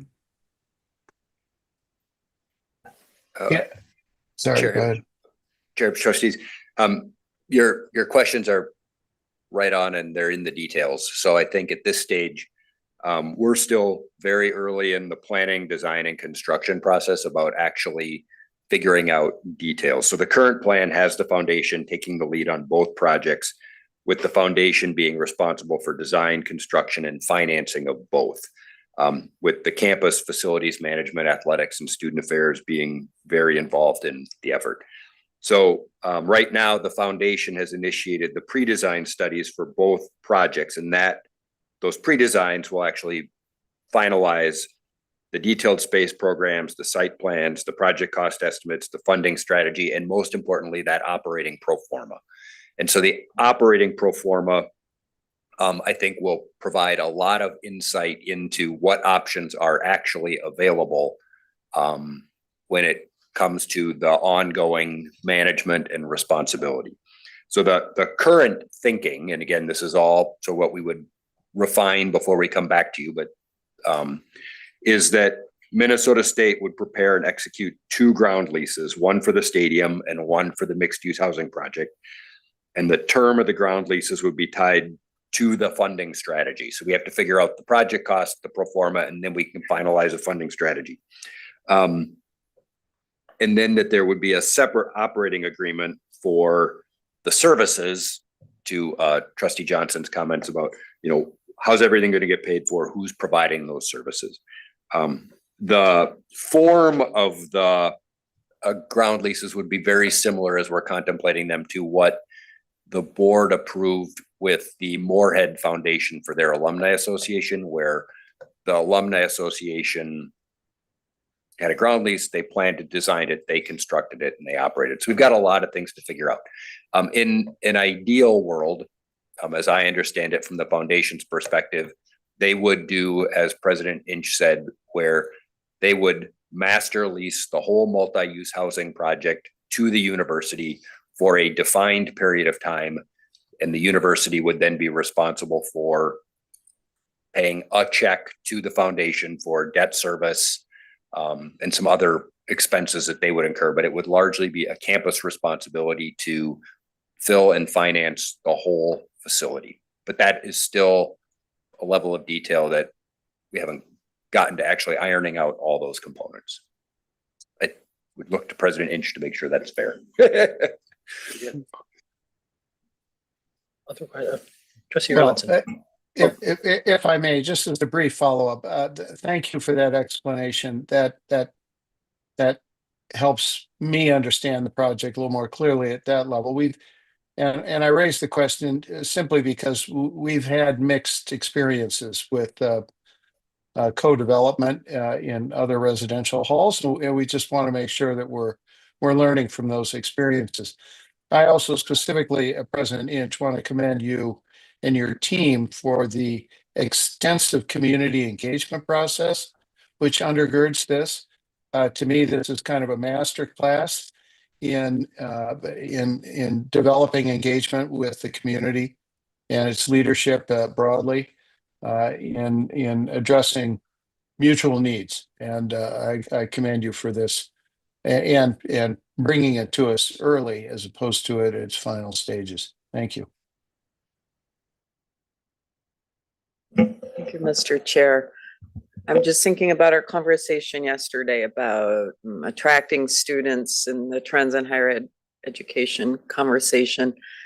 I imagine campus facilities are a factor in student decisions on where they choose to attend. So this, I assume, would help, as you mentioned, enrollment being a risk. I'm also struck by how we talk about our buildings, I think, but mostly in the 60s and 70s are not any good.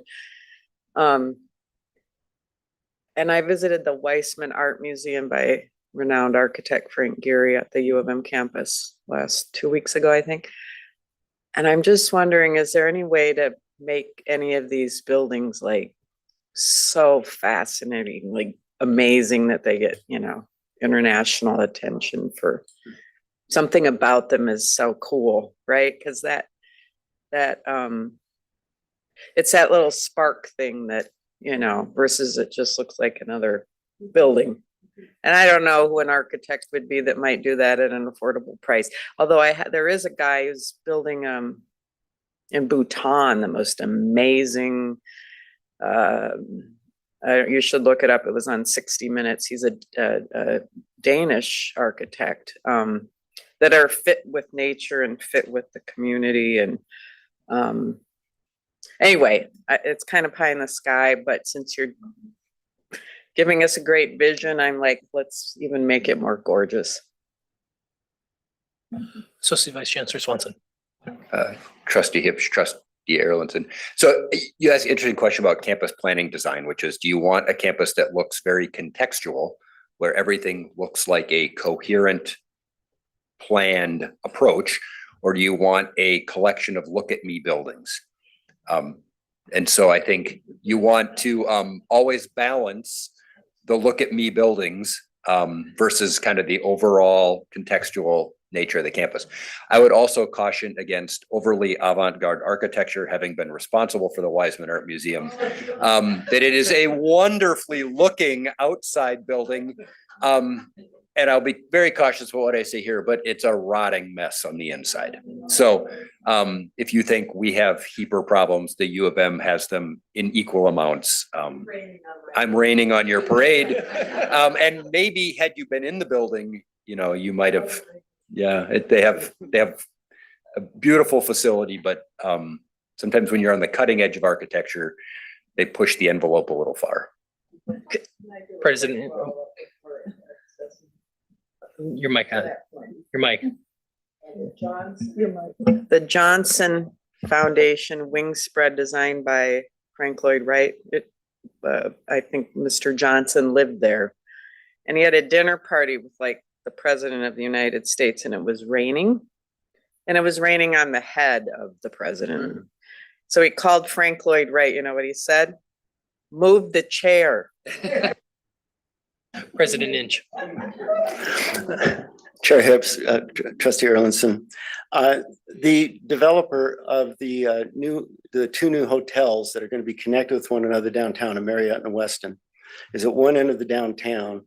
He's envisioning and has contributed to this project because he thinks this will be the bookend. This will be the iconic piece that will be a destination reason to come here. It'll house our winter festival. It'll house, a variety of kinds of outdoor activities. And it'll be a reason he thinks he's be able to fill his two hotels.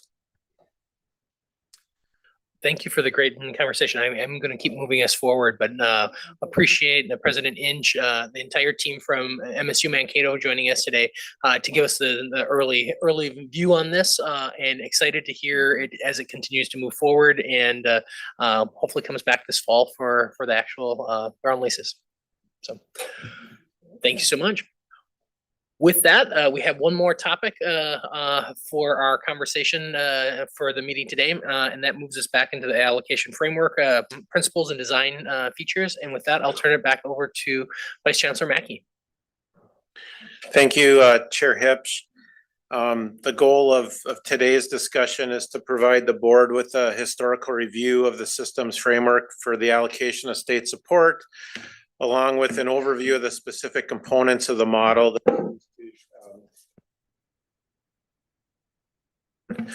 to colleges and universities.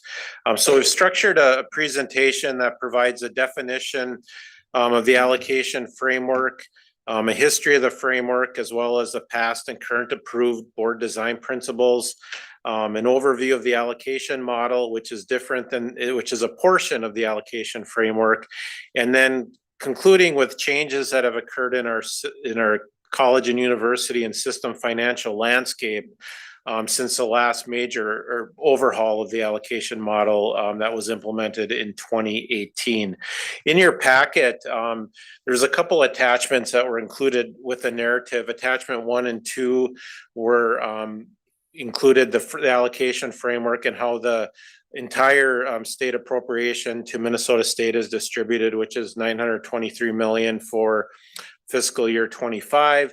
And then attachment 3 is a specific allocation model run of the $663 million that's distributed to colleges and universities. As we go through this presentation, would for sure want to be interrupted to answer questions and have discussion as we go along. We've posed 3 questions at the end of the presentation to hopefully initiate discussion. And so one of them is, how does the current allocation framework and model support the priorities the Board of Trustees has for the system? The second question, do these principles appropriately balance the competing interests on behalf of the colleges and universities and the system, namely that we only have so many resources to allocate?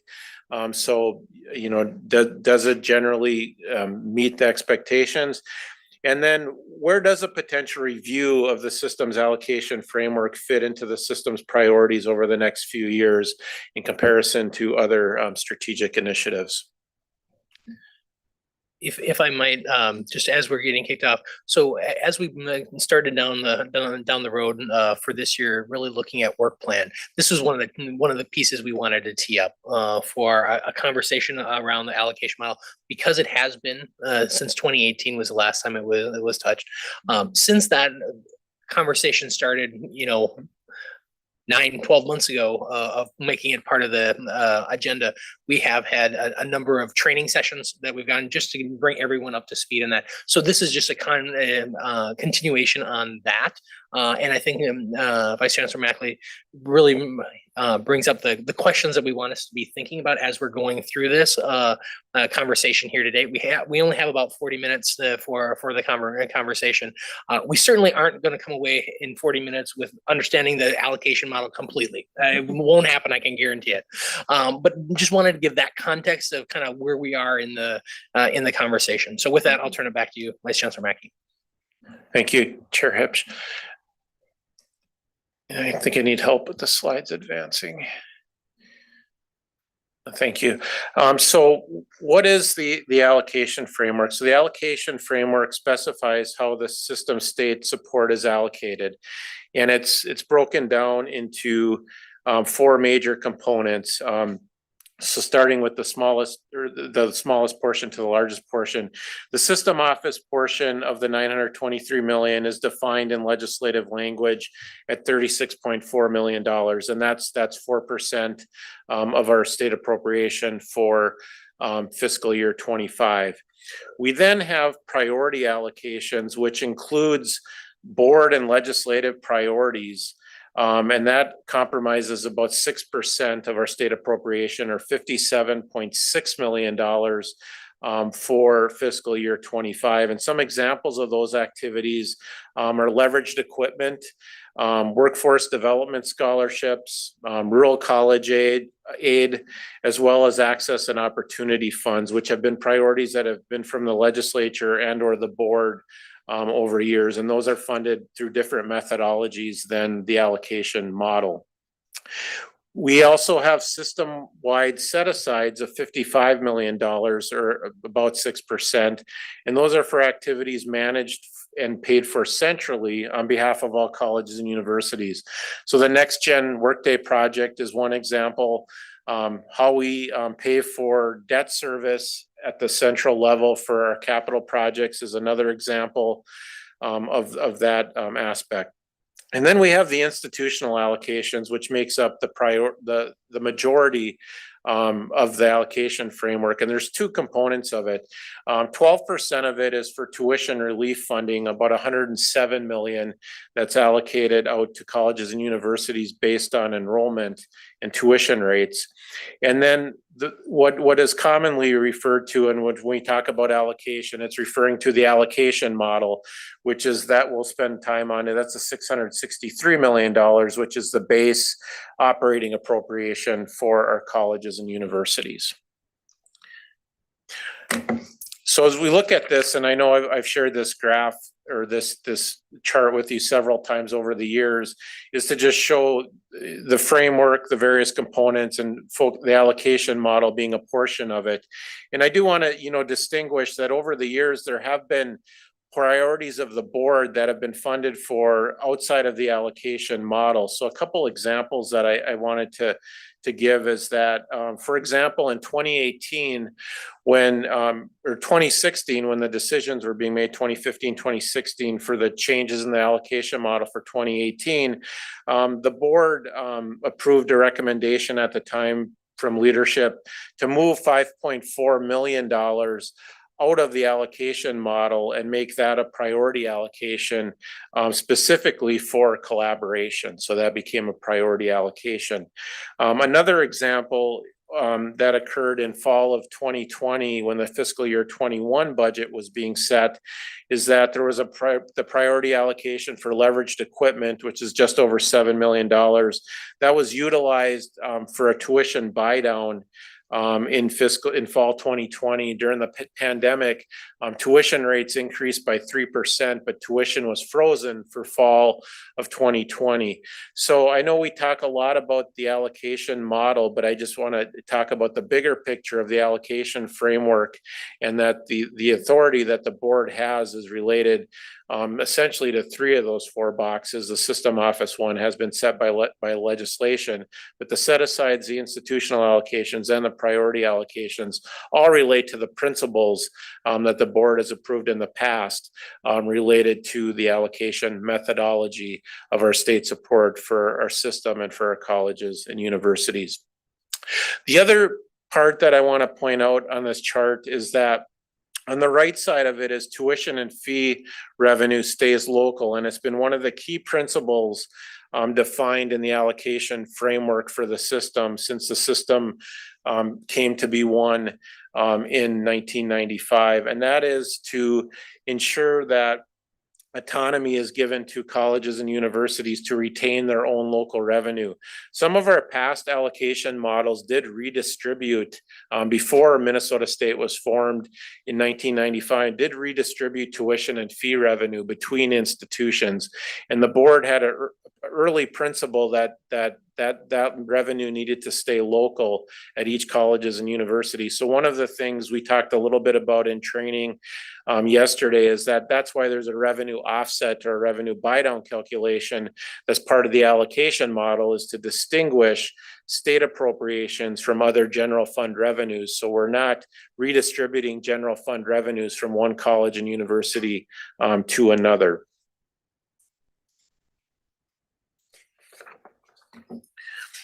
So the history and the development of the allocation framework, again, I kind of covered the first two bullets in my previous comments, but in 1999, the Board of Trustees adopted a vision that there be a single model which equitably distributes recognizes a diversity of Minnesota State colleges and university student needs and adequately supports the unique educational goals of each institution. So I think the key there is a single model. As recently as, a leadership council, senior academic officer, CFO presentation that we had in late February, one of the comments or questions that came up is, why don't we have a separate model for state universities versus a separate model for two-year colleges? And the current premise is that at the time the board charged staff with coming up with a single model that includes colleges and university. And that certainly adds to the complexity of all the different algorithms and calculations that go into the model, is trying to recognize the diversity of the students, the academic programs, as well as the operational differences between colleges and universities. At the time this vision was adopted, there was significant amount of involvement with stakeholders across colleges and universities to come up with this allocation framework. So there's about 150 members that participated at the time, 11 different work groups, 2 oversight work groups. I've been around a long time, so I think I was on 3 of those 11 work groups as a campus rep during that time period. But the point I wanted to make is it took a long time to come up with the model, and the complexities related to it is we merged on July 1, 1995. It took 4 years for the board to adopt a vision, and the full model was not implemented until fiscal year 2006. So after 10 years after the formation of the system, implementation began in 2002. For about a decade then, we adopted, there was probably some tweaks along the way that occurred, but again, in fiscal year 2016, the board adopted new principle or revised principles related to the allocation model, and then directed a committee to recommend improvements to the allocation model that were approved by the board and then fully implemented in fiscal year 2018. Since then, there's been some discussions, a group that hasn't been active recently, called the Financial Resource Allocation Policy Group, has met and looked at one component of the model, which dollar-wise is the smallest one, related to the outcome performance as related to student success. So that just to provide a little bit of background of the process work that's gone into it. Now I'll kind of shift to what some of the principles are and how those have changed over time. So in 1999, the original design principles were academic goals should drive financial planning, delegation of authority to the institution. So that's the portion about tuition and fees staying locally, and then the allocation being a separate part of it. having a very decentralized management system. So a lot of the literature at that time internally related to the presidents having a large amount of autonomy related to their tuition and fee aspect of their operation, as well as how they manage their institutions. Trying to recognize the diversity of institutions, programs, and students, access being a core element of the system's mission, and then that there's adequate funding to fulfill the missions and respond to compelling state needs. I think what's interesting related to these principles that were approved at the time is the word student isn't really predominant in these principles, and it will be in the most recent principles that have been approved. But another portion of it related to is adequate funding is essential to fulfill missions and respond to compelling state needs. We came into the system with the majority of our funding coming from the state. The community colleges and the state universities had a goal of 67% being from the state, and technical colleges being at 73% coming from the state, with an overall target of 69%.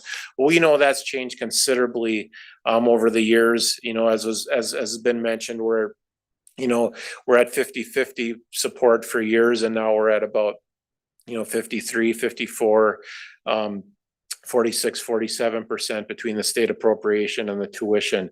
So we've been underfunded from that perspective over the course of the years, and that certainly has had an influence on the results of the allocation framework, in that it's not even close to being fully funded, and I'll get more into that in a moment. In 2015, then the allocation framework principles were revisited by the board.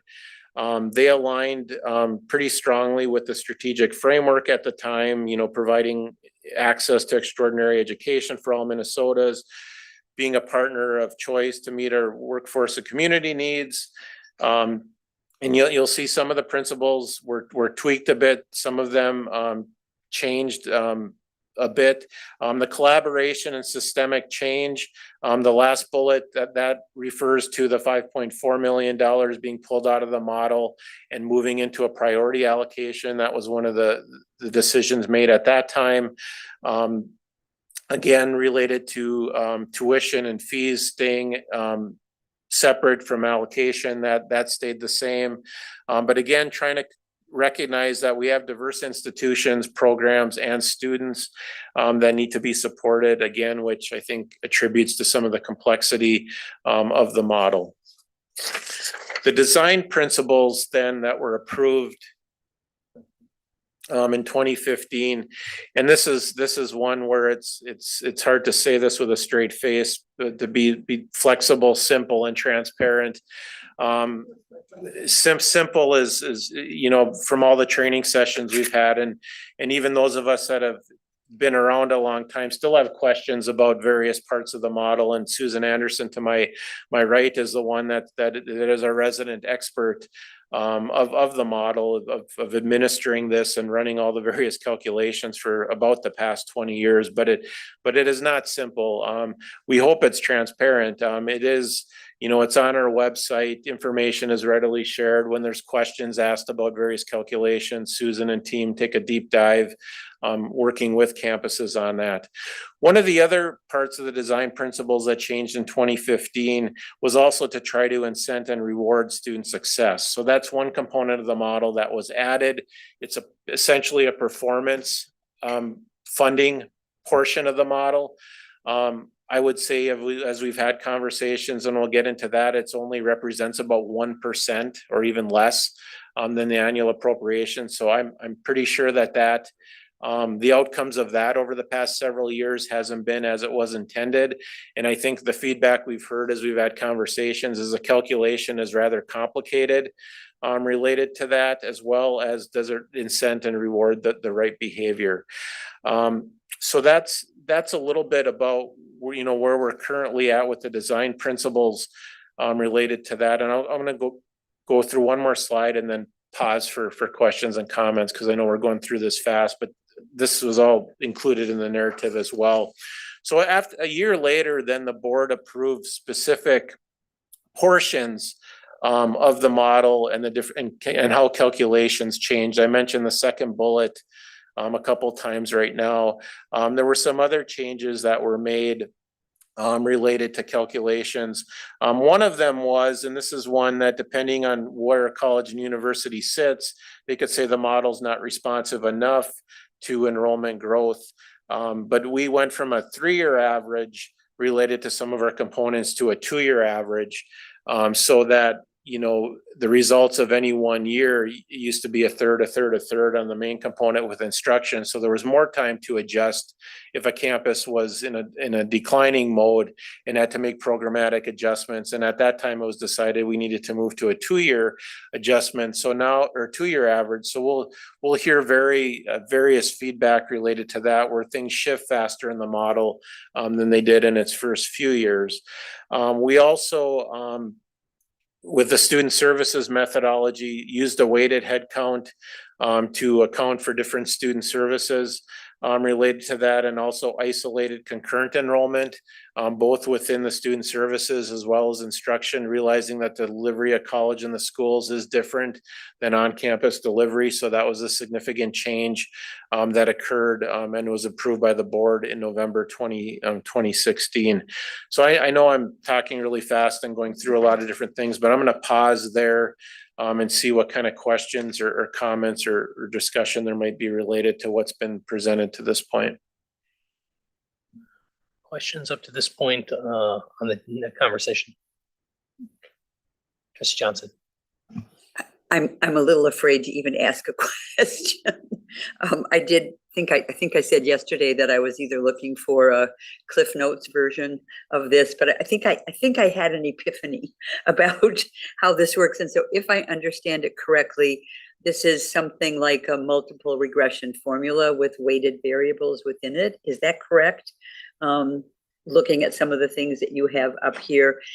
And as with any formula, it's based on assumptions that the variables are complete, are the right ones to have in there, and that they're weighted appropriately. Is that a way of thinking about this that wouldn't be incorrect? Then Hi, Justin. Thank you for the question, Trustee Justin. I'm not a statistician, but yes, that would be one way of looking at it, especially the weighted parts of how each component has a different impact to percent share. Instruction, academic support being the most weighted because that's the bulk of our activity. So that would be one way. We also do have regression analysis built into some of the ways we create a methodology, but we won't go there right now. But we'd be happy to sit down and give you a little more deeper dive into those kinds of things. Good. Thank you. And I'm not a statistician either. So it's just kind of the concept that I'm trying to get my head around. And so then I do have a question about the variables. And one of the things that occurred to me yesterday, but again, this morning after listening to President Inch's presentation, is the capability of an institution's foundation support in the model, because it seems to me that there could be considerable differences between those institutions like Mankato and others, Moorhead, who have considerable foundation support for student scholarships, but also for building. And so is that in the model? And if it's not, should it be in the model? Again, I'm not a statistician, but just trying to think of, the principles that are related to the differentiation of our institutions. And that does seem to me to be a fairly large differentiating factor. Chair Hips, Trustee Johnson, it is not a portion of the model. The model focuses on allocating just our state support. So the foundation activity, even going back to the chart I presented, that's historical. Private funding isn't even mentioned on that at this point, and is that leg of the stool of funding is different from each institution. But the direction for the model to this point has been to focus on the state support and the appropriation portion of it. Trustee Tucker.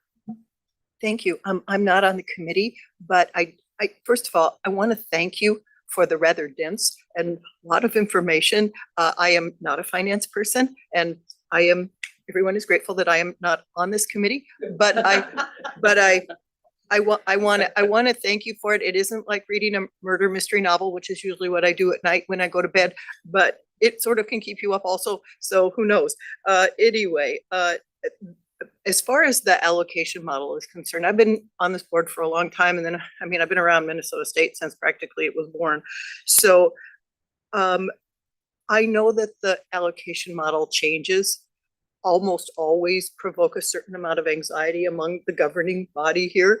And I think that there's this lament among us of, like, oh, it's kind of the pining of the good old days, when this, what the state support is. My larger question is this: nobody really cares except the people who are voted into office to make the decisions about money that no one in this room can really control that. And so who do they respond to? They respond to the voting public. Does anyone in this room have even the least possible notion, if you wandered around in your own neighborhood and asked anybody if they understand anything about the local, whichever of the Minnesota State schools is closest to where you're at, do they have absolutely any shadow of an idea of how it got there, who pays for it, who keeps it going? What's the student population's share? What does a student pay to go there to school? I mean, you're going to get everything on the map. So my question is this: so what, who cares? Or is there some, and I've been around when we've talked about marketing, and we go through every layer of trying to put our head around this, but honest to goodness, that is the targeted audience that we should be talking and thinking about, is the voting population that's going to have elected representatives who are going to make a difference one way or the other, thumbs up or thumbs down, on the allocation of money for this system. And I just wanted to say that. I don't know if anybody has any comments about it. I don't know that there's any solutions for it. But I do believe that we live with a population of people that are sort of willfully ignorant about all of this. They just choose not to think about it, and they don't know what we do. And so then things happen to us, sometimes bad things. And I wondered if there's anything we can do to capture people to understand what the circumstances are, because that model is kind of, it's sad to look at what's changed. So comments. And there may not be a response, I don't know. Chair Hips, Trustee Teffer, thank you for the comments. We do as much as we can when we're up at the Capitol, talking about the implications of the lack of funding that has in the past has come to higher ed, and specifically what ramifications it's had on the student share of paying for their own education based on how things were before. We can always do a better job, but that's the case. We continue to remind the state of the commitment that they've made, and that they haven't funded that obligation for some time. And specifically, years ago, put the system in a position where there were significant tuition increases in order to continue the same level of education and services for our students.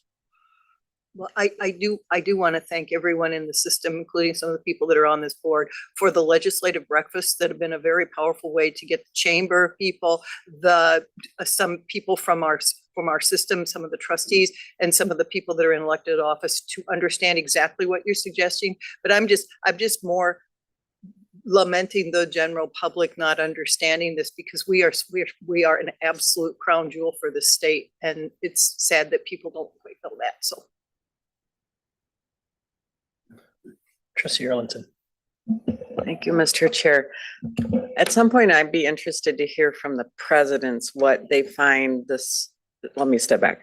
I've had my own consulting business for 20 years. If I'm paid by the hour, that has different incentives and disincentives versus being paid a flat monthly fee. So what I'm interested in are the incentives and disincentives the presidents feel this model sends them.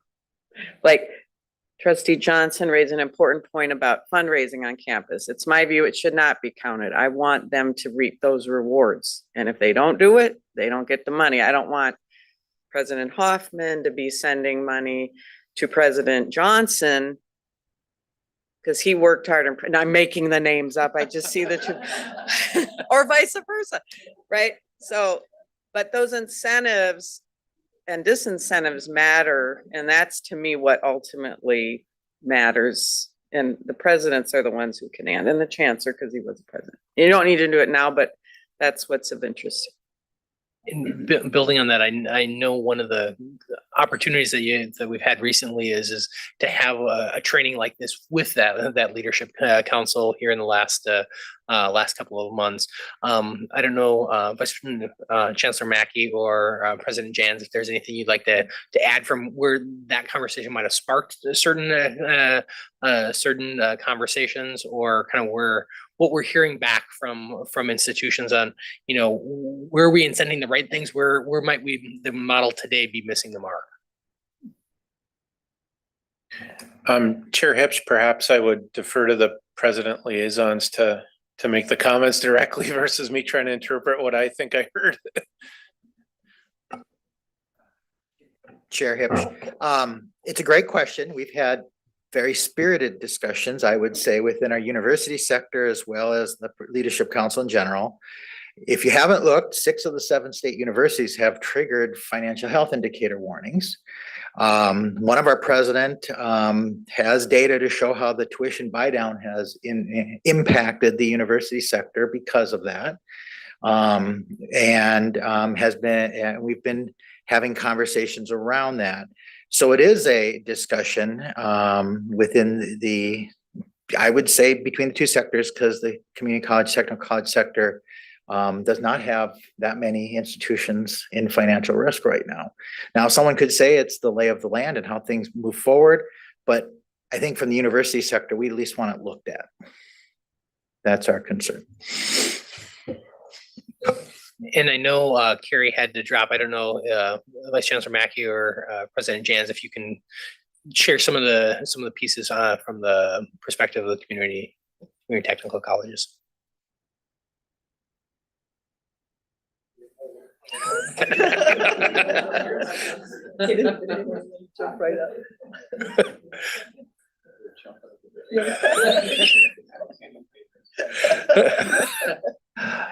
Well, my Chair Hipsch, and I wasn't trying to dodge that question. Perhaps. I do think there, generally what I've been hearing is there is a difference between sectors on the urgency of taking a look at various components of the model related to it. So I think one of the presidents said in the session we had, which I think is kind of fair how this plays out, and it did with the working groups. I can support changes once you send out the spreadsheets with the simulations, and I see that I've gained from that change, that I'll support it. So it really does come down to, depending where you're sitting within the scheme of various changes that are being proposed. But I would say, we shared in the leadership council discussions, and I'll use the weighted averages as an example. We hear both that the model moves too fast, and that funding's taken away if enrollment's going down, to at the same time hearing it doesn't move fast enough. And so, so one change that was made going from 3 years to 2-year averages, some supported it, some didn't. It may depend where you are sitting financially. So that was one of the areas. And I don't know, Susan, do you talk a lot directly with a lot of different folks. Do you have any comments to add of what you're hearing? Thank you, Vice Chancellor Mackey, trustees. I don't have any specific comments on what I've heard, other than I just want to weigh in on that the higher level questions, the philosophical questions about how the board and the system wants to support college and universities. That's the number one question. And then what are your principles and values that you want to include in an allocation, both a framework, remember that's the bigger pie, and the model is a subset of that. Those are the kinds of conversations that we need to have as a system, more so than the results of the model, because the results of the model will change year to year. It's going to change when we have less resources from the state, and we're not using state appropriation to buy down tuition. Those are different external factors that have impacted allocation. But beyond that is, how do we adequately support our colleges and universities to do their missions and support our students in academic programming around that? Thank you, Mr. Chairman. This is just an observation, not a question. In another part of my public life, one of the main components that we dealt with was tax law. And constituents or interest groups always would come to us about, can't you simplify the tax code? Simplify the tax code, simplify the tax code. And after a few years of all of that, it dawned on me that a simple tax isn't fair, and a fair tax isn't simple. That's what you're dealing with here. This is a complex system that's heavily dependent on the legislature. And so it's never going to be simple. That's the bottom line. And one of the things that stands out, it's a very small part of the budget, but the priority allocations, which are basically a couple of things. Board initiatives and legislative whims. Right? It's some legislator who happens to be in a key position who can somehow wedge something in there for their region. So it's never going to be simple. So an observation. Chancellor Olson. Thank you, Chair Hipsch. I was just going to underline something that Susan said, and I suppose this is self-evident to everybody on the board, but this is about relative resources, not absolute resources. The pie, the size of the pie is fixed. The process is about the relative slice of the pie that any one institution gets. Conceivably, an institution could be growing or succeeding in all the ways there, but if others are doing it at a greater rate, they could actually get a smaller slice of the pie because the pie is fixed. I'd also observed that the pie works better when resources are growing than when they are diminishing, because then, folks could be growing significantly, substantially, but the whole pie is getting smaller. So your slice as a percentage might be the same or even larger, but because the pie got smaller, the resources are less. So maybe that's self-evident, but I just wanted to underline it because Susan introduced that concept of the pie. Well, and that goes back to the belief I've had for a long time is like the overall pie that we're getting from the state and from the legislature continues to shrink. What do we need to be doing as Minnesota to put together a vision for what does higher ed need to play in the role for the state of Minnesota? And that's not just a Min-State question. That's a University of Minnesota question. That's a private colleges side. Collectively, what do we do to paint the picture of what we need for higher education for the state of Minnesota, for the workforce of tomorrow, as opposed to focusing on how do I get a little bit different amount of a shrinking piece of the pie? So Chancellor Olson. But Chair Hipsch, you yourself have talked about one aspect of that, and that is play a longer game. Don't just play. Yeah, I mean, you always have to focus on the biennium you're in, but you have to tell a story about 4 years from now, 8 years from now, where trend lines are going, what's the long-term effect of things. And so, as you have said yourself, so that's something we have to do a better job. Just in support of all these comments, thanks for the education, really appreciate it. It's complex and it's probably as good can be. I would, as a member of the finance committee, I would venture that our financial team, I'd like to see our financial team modeling out the various scenarios of the impact of enrollment declines on our various constituents, as well as our discussion of potential federal impacts, as well as state 4-year bienniums. So in terms of prioritizing where you spend your resources, you've got it down and it pretty well. I'd like to see our resources shift and start playing the long game to mimic what Chancellor said.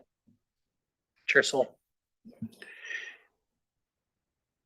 So I came on the board after the 2016 discussion and development of principles or changes to the model. And, we've dabbled with the model occasionally in the last 8 years while I've been a trustee, but not very much. And I am pessimistic that I could understand this model without a massive amount of hours sitting with people who understand it to explain it to me. But I do think that we could understand principles and values and have a discussion. What are all the factors that may bear on the model? What are the principles and what values do we share in terms of funding our colleges and universities? And have a discussion on that and establish a list, which I don't think this is. This is a list of changes, I think, to the existing model.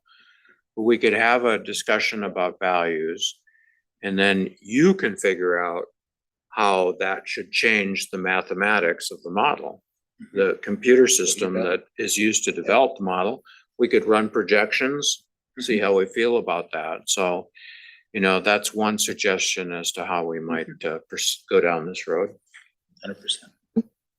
Trustee Erlinson. Thank you, Mr. Chair. 2 thoughts. I follow up with your important point about the importance of higher education across the board of the state. I will remind folks I asked in about 2013, how does Minnesota do in higher ed funding compared to other states? Keeping in mind, we're a very high tax state and we underfund higher ed. Okay, there are 2 other categories. You can look them up. They're all online where we put more money. We put more money in K-12. So my view is we should have higher expectations for outcomes there. And there's another category where we way outperform in funding. And it's kind of in the notion of teaching people to fish and giving fish. Okay, but I want to follow up on President Jan's point. I think it's really important. We talk about systemness all the time, but we often don't talk about the key differences between the 2-year sector and the 4-year sector. Having spent a lot of time with the National Association in the 2-year sector, everybody knows I'm a huge advocate. On the other hand, most of the competition in higher ed is in the 4-year sector. So the U's coming for our students, St. Thomas, Augsburg, the for-profits. Most students who attend 2-year institutions attend close to home. The technical programs live there. And so the model doesn't account for, as far as I can see, anything to do with competition from the outside. And perhaps it needs to, given the fact that the 4-year sector is facing the most financial pressure. Any comments online? I know we have Trustee Coles, Trustee Sharon, Trustee Grabowska online. And just from a timing perspective, we have about 10 more minutes before we need to wrap up. Kathy, Trustee Sharon. Thank you. I really appreciate this board conversation. Many of the things that I've been thinking have been said by others. So I'm simply gonna, of the many comments that were made, the ones that really drive home to me are our chair's comments about us just talking really not about these framework and model modification lists. This doesn't speak to what is it that we want, what are the principles of what we want to have as outcomes of our educational institutions, and is the model designed to do that? And if it isn't, then we need to change the model. and the comment from Trustee Erlinson about we cannot, I do not believe, be continuing a model that is not designed in today's environment, understanding the pressures that are placed on our higher education institutions, especially the four-year institutions. And the incentives that you were talking about are also important. But for the board, I think it's about is the model creating the outcome that we want? Have we defined clearly what we're trying to achieve? Because the campuses can't do it without resources. And we can't be happy with what's happening if we aren't clear about what it is that we expect to happen from all of the mayors. I am a supporter of both. I really think our two-year institutions are critically important in today's environment, but I also believe our four-year institutions are. And we have to make sure the model is not creating a situation in which these institutions, like the four-year institutions, cannot create programming that will meet the future needs of, this long-term vision about what is it that we need to be educating our students to do to make them relevant in the future.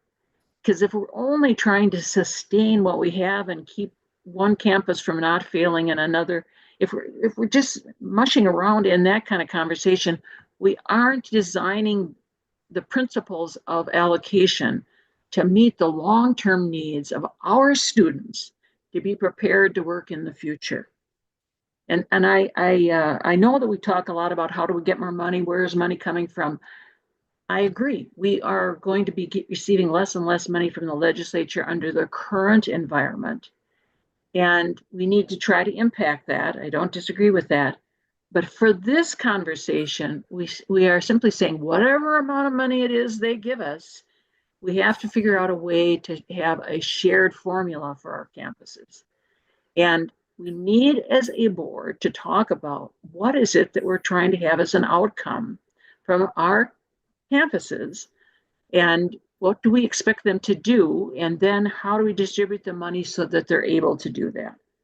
It appears to me that I heard someone make the comment that maybe the formula is good and should remain the same. I want you to know that I disagree with that. I really think it needs to be reformed. I know that it will create a lot of anxiety, and I know that people will feel like they're losers and winners. I've heard that conversation. But I think that has to be parked and set aside, because what we need to do as a board is be clear about what we want to achieve, because money is simply the way in which we are able to do it. The money that we get is all we have to do what we want to do. So let's be clear about what it is that we're trying to accomplish with each campus's use of this money. That's my comments. Did I say that? I'll say it again. If there are others who think that this formula is the best we're going to get, I disagree with that, and I'm hoping that there will be others who challenge that assumption. Trustee Johnson. Well, I appreciate the presentation and also the conversation. I don't feel like I understand the model, not because your presentation isn't adequate. I'm just getting my head around it well enough to be able to say whether it's good or it's not good. But if I did understand correctly, one of the things that you said, that is it true that a very small portion of the model goes in relation to student success? And that is, so thank you for putting the principles up again, because it wasn't that we didn't have them, but that is the conversation that's being invited here, I think. And so as I'm listening to this discussion and thinking about, my limited understanding of the system over the past few months, it does seem to me, listening to Trustee Sharon's comments, that how you define those things, I get is complicated and probably controversial. You know, what are the indicators of student success? How do we know? But there are some pretty tangible indicators, I think. Retention and graduation rates, for example, employment post achieving the degree. Academic success, I'm not sure exactly what that means. Student success, I think I have a better understanding of. And the other thing, sort of the second principle, as I'm thinking about it, and this is just me, not, you know, necessarily anyone else's perspective, but the other really important thing that I see about this system is the connection and the contribution to the communities in which the institutions reside. And without those institutions, those communities are going to be very, very different. And I'm thinking especially of rural and small towns. So to me, you know, I mean, I think Trustee Sharon is right. I think Trustee Teffer, you know, let's not pretend that this formula is going to change, that we're going to get back to 2/3 from the state and 1/3 from tuition. That doesn't seem likely. So let's think about who we are and what we do and what's essential. And that maybe is a conversation for us to have to follow up on this, not to tinker with the model per se, but to, you know, to really return to these sort of foundational existential questions about what our mission is, why we exist, and what would happen if we didn't. Thank you. Sorry. Chair Hipsch, Trustee Johnson, student success is indeed a part of the model. It represents, you know, not a major slice, but a part of it. But what I would add to your comments is the rate of student success, whether it's retention or graduation, has to be contextualized to the mission of the institution. So, you know, a more selective institution might expect to have higher retention rates and graduation rates than an open institution. And so the model does that. It actually is weighing how your student success rate is compared to norms or peers related to mission. So I just wanted to put that little asterisk there because we're so diverse in our institution types. Just wanted to make a clarifying comment. I'm not saying this framework is perfect. I'm just suggesting the way we use our resources is to reiterate our mission, to do the financial modeling that I think we need to do regarding state funding, potential federal threats, et cetera. So that we're developing a 4 to 5 year outlook on what are we going to be. Thank you. Great conversation today. I think we'll take this back with Vice Chancellor Mackey and Chancellor Olson to look at, you know, the piece that I really want to make sure if as we look at the principles in that, we did a lot of work in 2015 and we added that student success, or we added some pieces, but they were such a small amount of the change that it is that I don't know if it necessarily changed actions based on the tweaks that we had there. In looking at all of the challenges that we are going to have in front of us over the next 4 years, I just also want to think through from a priority. Okay, where are the pieces that we really want to focus on in the coming year, in the coming 2 years, that get us ready for the challenges that are coming at us. So I want to make sure we keep that in mind also as we go down this path. So let us take that offline and come back with an update maybe in the next board meeting to just kind of say, okay, how do we think advancing that? I'd love to look to Chancellor Olson and your entire team to think through, you know, how does this all piece together? Trustee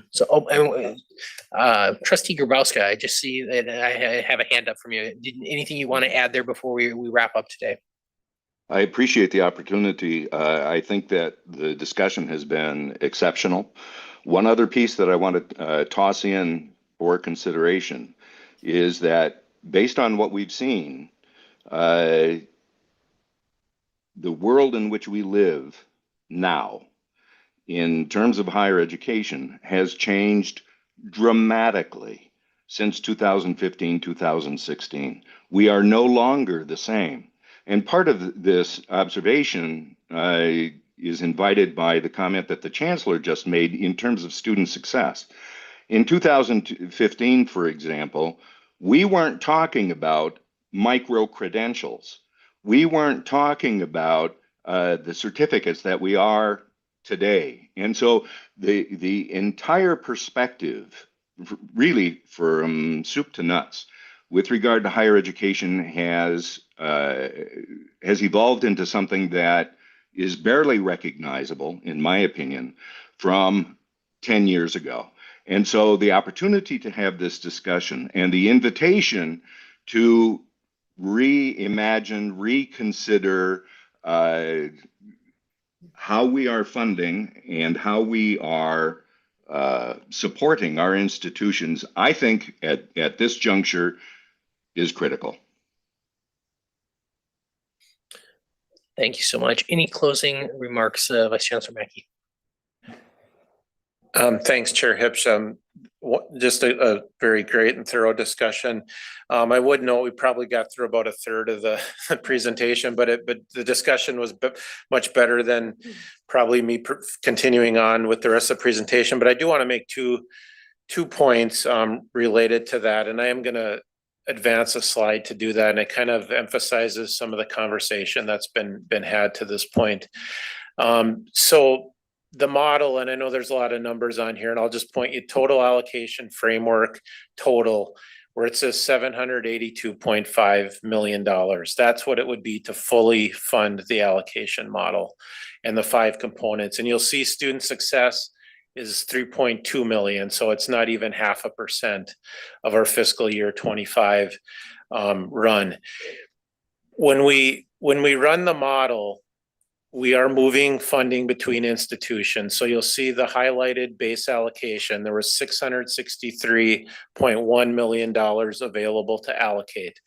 We did not have any new funding between fiscal year 24 and 25. We actually received $1 million less in base appropriation. So you look at the change over 24 for the campuses, and you'll see that 17 institutions received increases ranging from 0.1% to 0.5 to 5.6%. 13 received decreases from 0.3% to negative 3.8%. So we're moving funding within the colleges or universities. We're not fully funding the model, which has to do with the adequacy of the funding. And then we're moving money within not having any new money available. In fiscal year 24, we had 10.4% of new funding. So everybody received new funding. The lower range was 6.2% to a high of 17%. So that's been one of the the aspects of the model. And I just wanted to point that out. That emphasized a couple points that the chancellor made a bit ago, and I just wanted to put a little bit of numbers to that. And look forward to future discussion. I would, also add that the team here that administers this model, there's a lot of work that goes into this at the campus level, coming up with the cost structures and everything that goes into this, as well as with the team. And we have great ownership in the model, but our job is to make sure that the results of this aligns with what the strategic priorities are of the board and to support our colleges and universities. So whatever direction this goes from there, we'll be prepared to, advance this work and improve where we currently are. Thank you so much, Vice Chancellor Mackey, Susan, the entire team for pulling stuff together and for the great conversation that we had today. More to come at the next meeting. We'll try not to have another 2.5 hour block for finance, but I won't guarantee it. So with that, we are adjourned, and I think we are into a break. And yes, and please, I think we're going to I'm going to add an extra 5 minutes. Normally we would have been a start at 11:15, but this has been we've had a long time sitting, and I will start again at 11:20. Okay, thank you.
the judge gavel, but we are going to move this forward.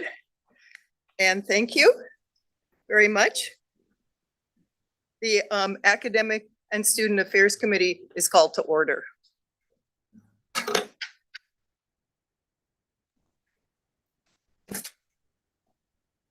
For all of my committee members, we will have a hard stop at probably about 12:15. So we're going to try to make really good use of our time. Thank you. There are 4 agenda items today.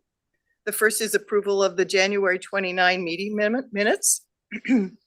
And next are some discussions. 2 are proposed amendments to board policy that follow the 5-year cycle of review for the system. Finally, the committee will hear discussions of proposed college mission statement revisions from Minnesota State College Southeast and Alexandria Technical and Community College. So that's our subject matter for today. I'd like to acknowledge and say hi to our president liaisons who are sitting with us today. John Hoffman from Bemidji State, thank you. And Marcia Danielson from Minnesota State College Southeast. Thank you for being here with us. We appreciate it. For the record, we'll need to do an attendance. Vice Chair Kathy Sharon, are you here? Here. Thank you. Trustee Grabowska. Here. Trustee Jacqueline Johnson. Here. Thank you. Trustee Moe. Here. Trustee Richter. No, and I'm here. The first agenda item is approval of the minutes from our January 29 meeting. A draft copy of those minutes has already been distributed electronically to all the committee members. Are there corrections to the minutes as written? I'm hearing absolutely nothing. So do I have a motion to approve? Second. Thank you. That's great. All in favor, I'm going to do a quick roll call vote. Trustee Sharon. Aye. Trustee Grabowska. Aye. Trustee Jacqueline Johnson. Aye. Trustee Moe. Aye. Trustee Richter. No, and the chair votes aye. Minutes will be added to the record. Thank you. The second agenda item for discussion is a proposed amendment to Board Policy 3.7, which is statewide student associations. This is a first read. Background information has been posted to the onboard site for your review. And if you're following it along on your computer, it begins on page 347 of the board book. This is an agenda item that is part of the 5-year review. And here to present is Satasha Green Stevens, the Senior Vice Chancellor for Academic and Student Affairs. And we'll let her take it over. Thank you. Thank you, Chair Teffer. This policy was policy 3.7, statewide student association. This policy was reviewed as part of the settlement agreement with the statewide student association. So I have General Counsel with me, Scott Goings, to give a little bit of background.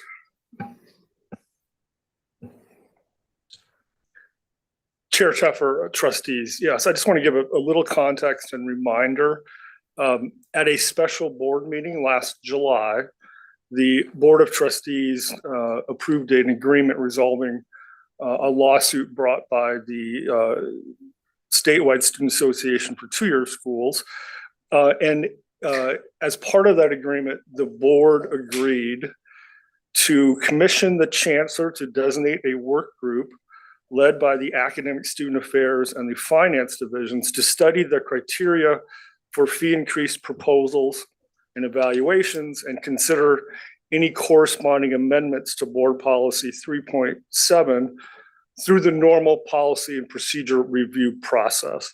Both statewide student associations, Lead, Amend, and Students United were invited to appoint members to the work group, and their representatives participated in recommending any change to the policy.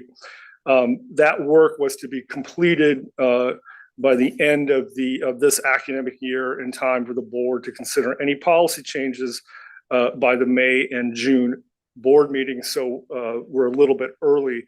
But I just want to emphasize that work has happened.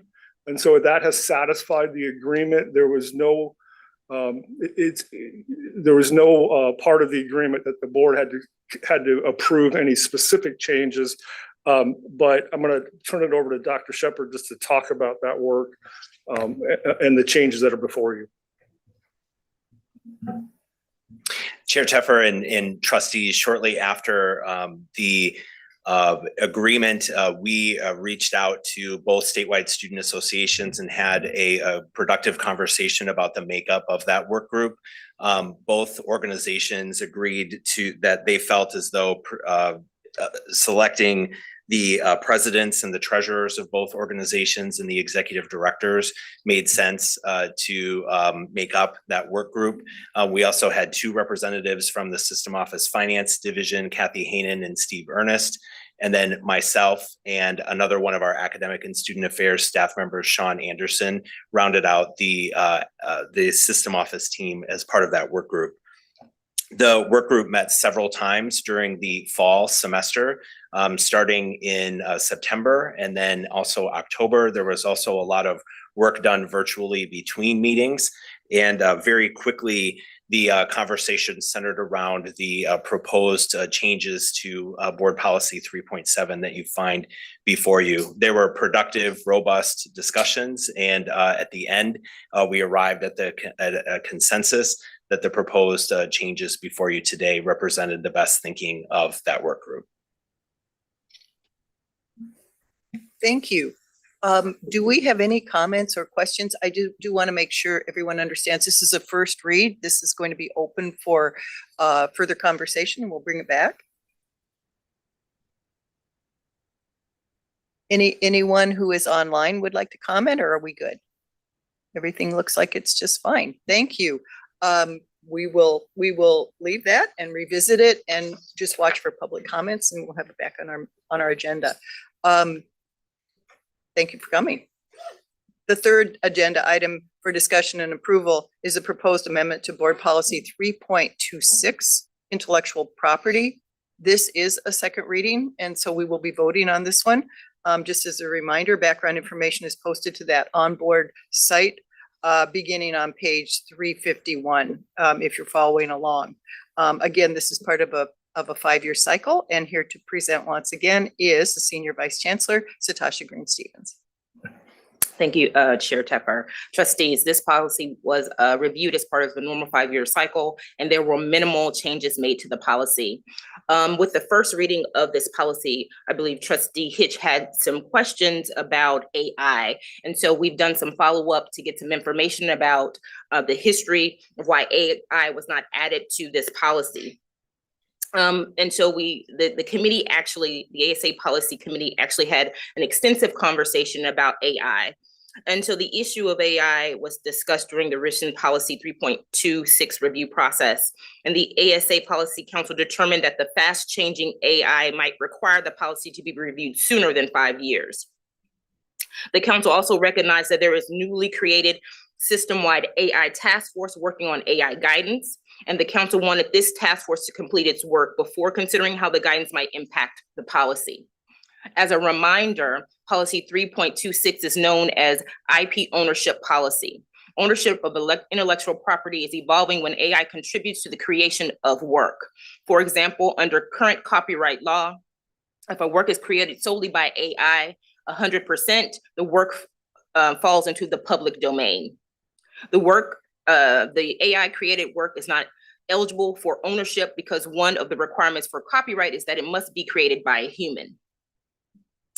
If the work is partially created by AI, the part that resulted from human contribution may be eligible for copyright protection depending on the specific facts involved.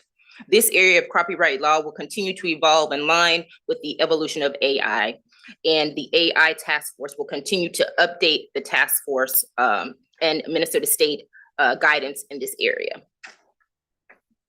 Wow, thank you. I'm going to ask Trustee Hitch if he has any comments. He's not on the committee, but I'd really like to hear what he might like to add to that. Thank you. Thanks so much, and thank you for bringing that back on the AI. I think it makes a lot of sense. It's changing very fast. Is the thought as we might learn something and through that process where we would come back and make this changes to this policy, or would we potentially create a separate policy that might be in that AI span? Just thinking from a governance standpoint.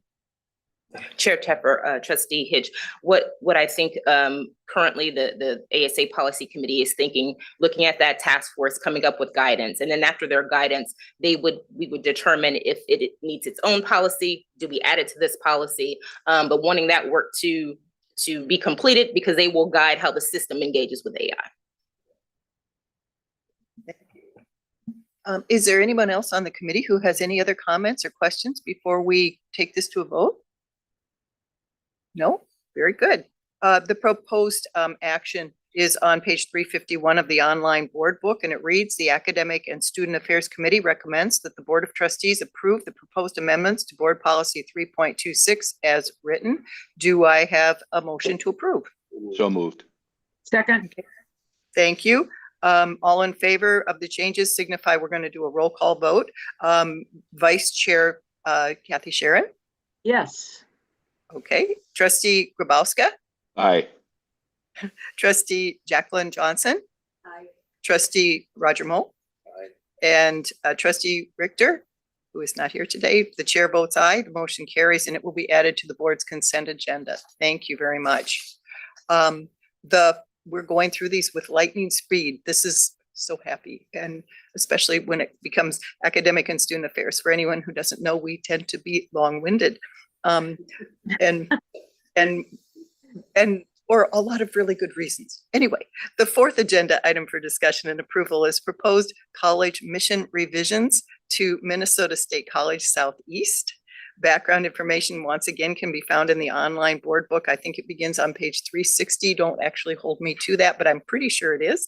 I'm here to present today, along with Senior Vice Chancellor Satasha Green Stevens. I believe you're going to have President Marcia Danielson, who is the president of Minnesota State College Southeast. And so welcome to this conversation, and I'll let you take it away. I will go ahead and turn it over to President Danielson.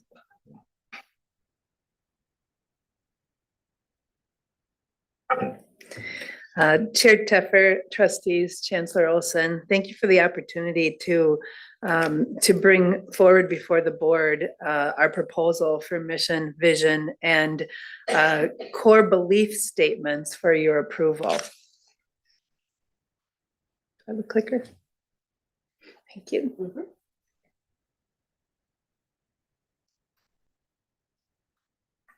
There we go. So it's a great time to be at Minnesota State College Southeast. We are experiencing enrollment growth that has occurred over the past 3 years, double-digit increases, and that's really due to some investments from partners and philanthropic organizations in the region who have funded local promise programs that fund graduates from 9 area high schools that are able to attend our college tuition free. So it's a great partnership in our region.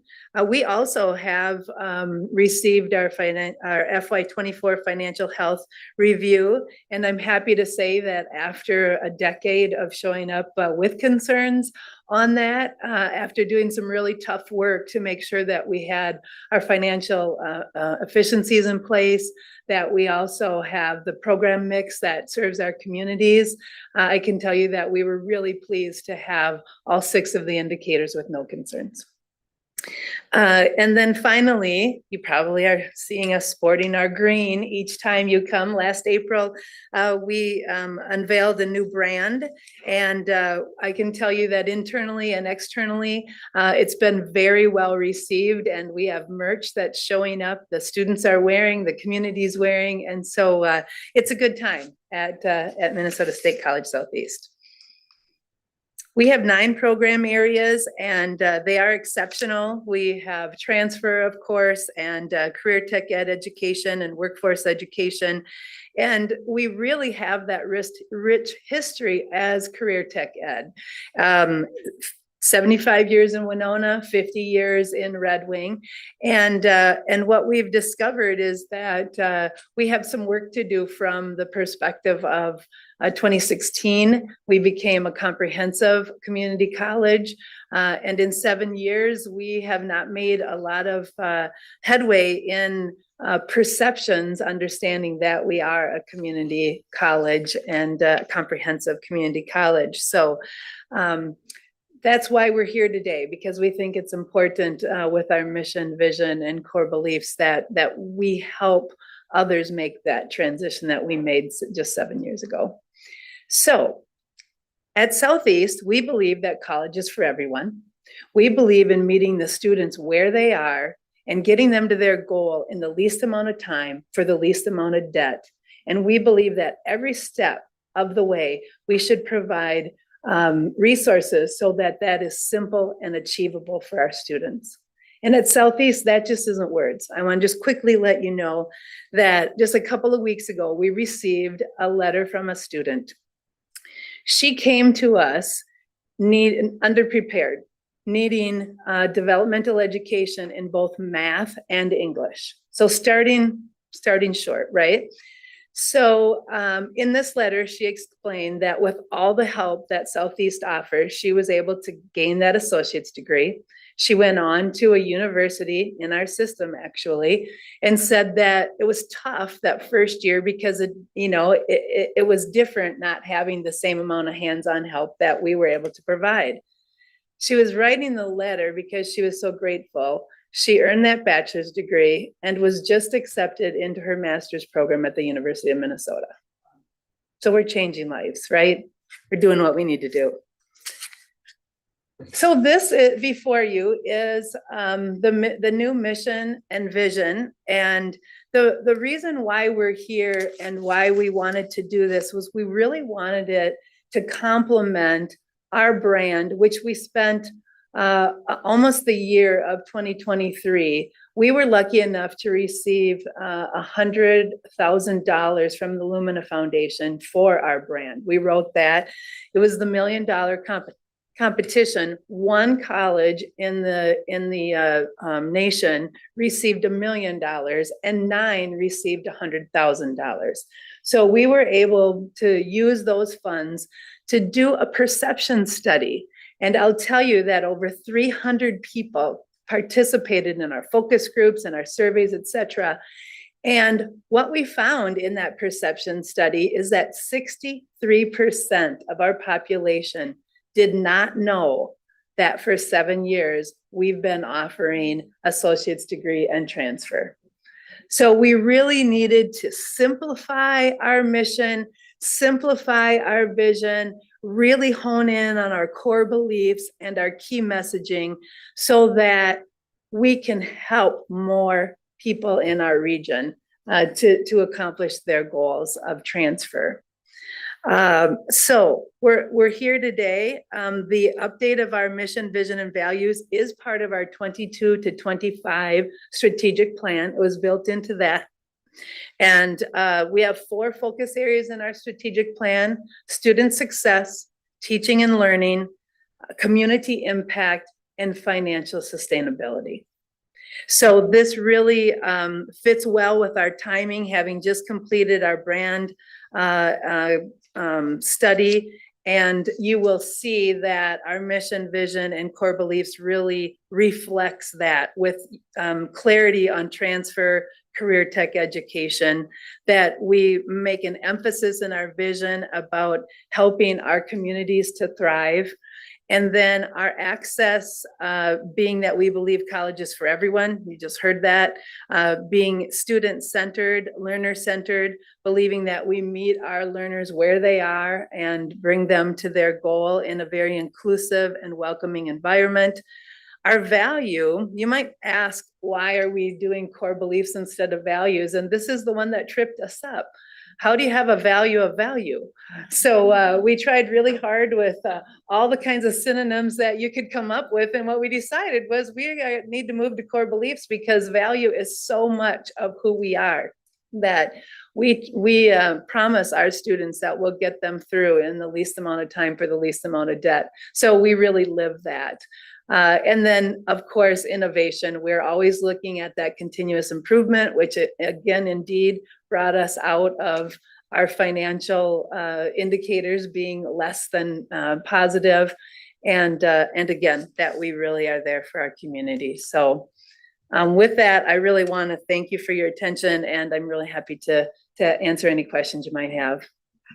Thank you so much. It's been my privilege since I've been on this board to have been at probably the majority of the Higher Learning Commission site visits over time. Mission, vision, and value statements are just embedded in that work. They take a lot of priority, and the work of the institution should flow from those statements. I'm always interested in knowing when was the last time an institution looked at these things, and often they do that because they say, oh gosh, golly, HLC is coming. And that seems to tend to be the reason that people do a quick revision. I'm just being honest. And so I was curious, and thank you so much for giving us that background on why your institution decided to do a rather heavy lift. It's a lot of very thoughtful work.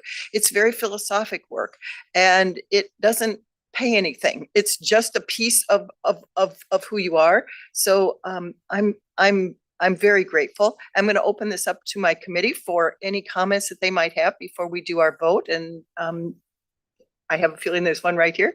Trustee Johnson. Yes. Well, thank you for the presentation, and I especially like the letter from the student. It's really heartwarming to hear those messages from students.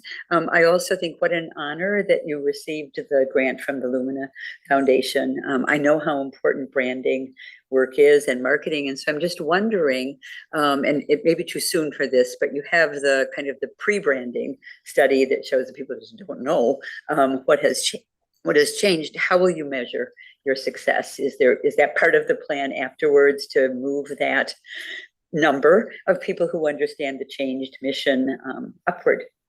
Thank you. Chair Teffer, Trustee Johnson, yes, indeed. We were pretty shocked that it was that high of a number, that didn't realize that we have the transfer capacity. I would expect that would happen in two different ways. That we will increase the number of transfer students that we have because the awareness will be there. And then also certainly we'll do a follow-up to our brand perception to make sure that what we have put in place for the brand actually has moved the needle on awareness and perception, positive perception in our communities. Thank you. Thank you very much. Do any of my online committee members have a comment before we take this to a vote? Madam Chair. Oh, yes. Sorry, if I'm jumping the line, I apologize. No, you're fine. Go ahead. President Danielson, I was interested to read the mission because you privilege in terms of the list of 3 areas that the institution covers, transfer. Could you speak to that a little bit, why that appears before career and technical education? Chair Teffer, Trustee Grabowski, it was intentionally done, and again, just to emphasize, because of the lack of awareness. We really feel that transfer at this point in our institution's state, that transfer really is the greatest growth opportunity for us, as well as adult learners. And so it was purposeful that led in that situation. Thank you. Thank you. Trustee Sharon, do you have a comment before we vote? Thank you.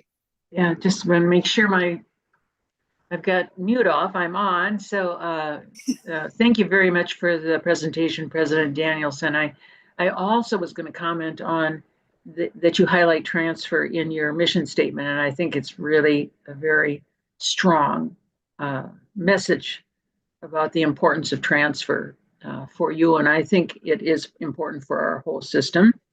And also, I just wanted to say congratulations on moving the dot on all of those issues that were on the negative side and to the positive side for your campus and for your community. So congratulations on that. And that's my comments. Thank you.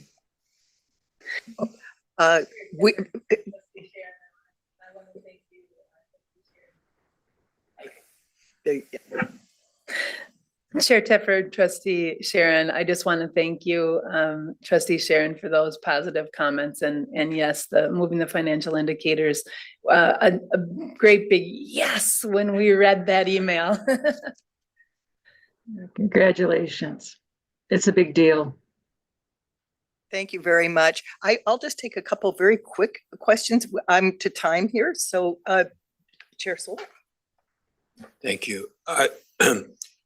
These mission value sessions are valuable to me, not because one single time have we sent back, for reconsideration, the proposed statements, but because we get to know more about our colleges and universities.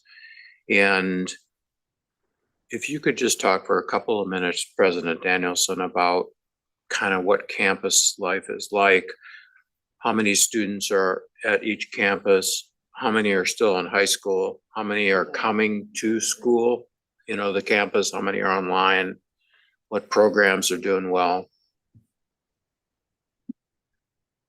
Just a few.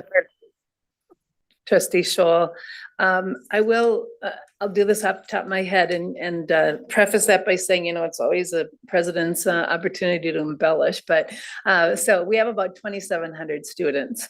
About 1/3 of those are on our Red Wing campus and 2/3 are on our Winona campus. About 40% of our students are either taking online courses or are exclusively online. Our campus culture with students has really made a drastic change in the last year. Our students voted to add to their student fees to have a student life position added to campus. It's a joint investment between student fees and the college itself, and it has made a drastic difference.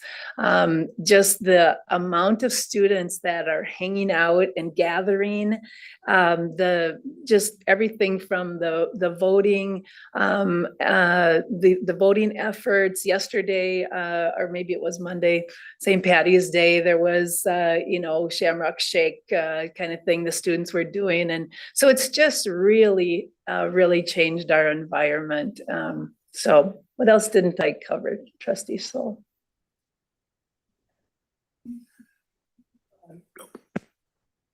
Did that answer your comment?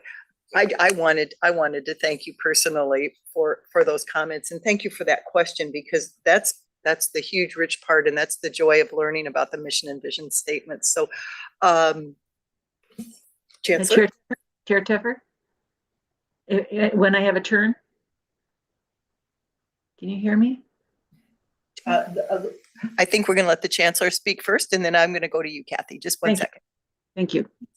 I just have such a brief comment, Chair Teffer. It's that the person that President Danielson hired to run the student life program there would be known to this board. It's Tracy Rahim, who for many years was our ASF statewide leader before Christie, and is now a member of MAPE. And she's the one at Southeast leading this. That's it. Well, I'm going to get tears in my eyes. Thank you. That was great to know that. Trustee Sharon, you go ahead. You have the floor. I just wondered, part of Trustee Soul's question was to ask you about what are the educational tracks that you offer, and what are the ones that are your lead ones, and the biggest demand, and what you see as the primary educational opportunities that you offer. Chair Teffer, Trustee Sharon, out of our 9 program areas, of course, as many of our campuses, nursing is one of our lead areas. We have 2 very distinct campuses. I call the Red Wing campus the creative campus, because that's where we have the band instrument repair, we have the violin building and repair, guitar building and repair, but we've added, of course, nursing is there, mechatronics is there, and others, but it really is the creative campus. Any day of the week over the lunch hour, there'll be a jam session it's just people like all of a sudden just start playing music and I just love it so much. In the Winona campus, of course, it's more of the career tech education. One of our leading programs there is our biomedical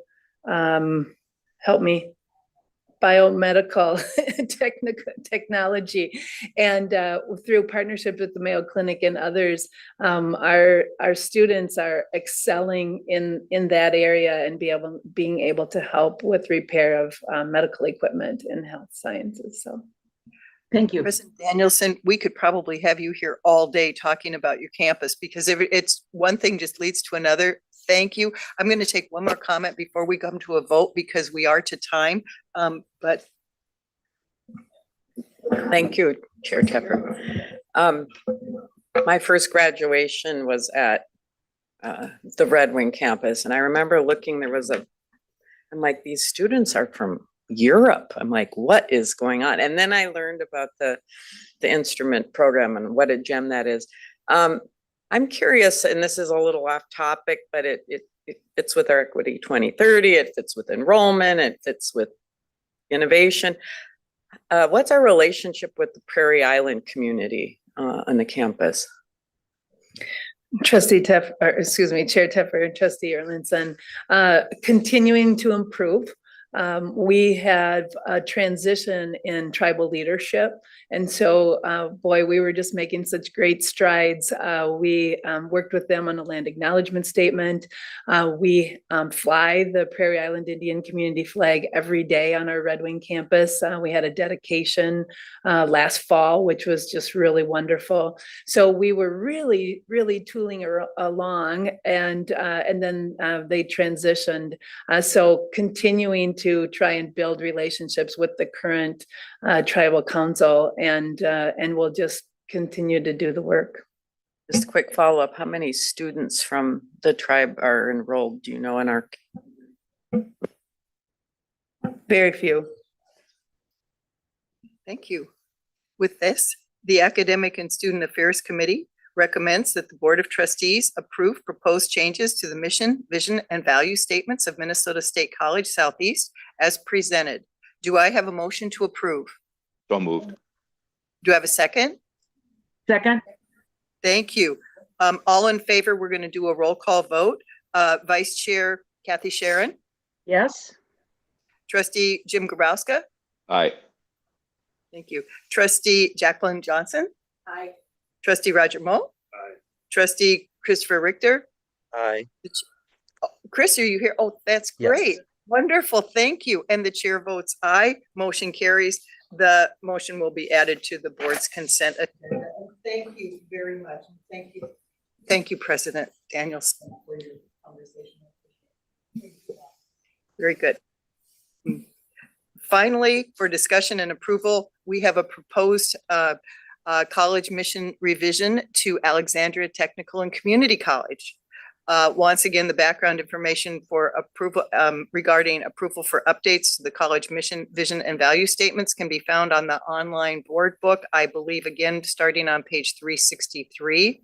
Here to present, I believe, online today is Sarah, I hope I have your last name right. Is it Sarah Fear? Who is the Vice President of Student and Academic Affairs at Alexandria Technical and Community College. And I'm going to let you take this away. Thank you. Thank you very much, Chair Tepfer.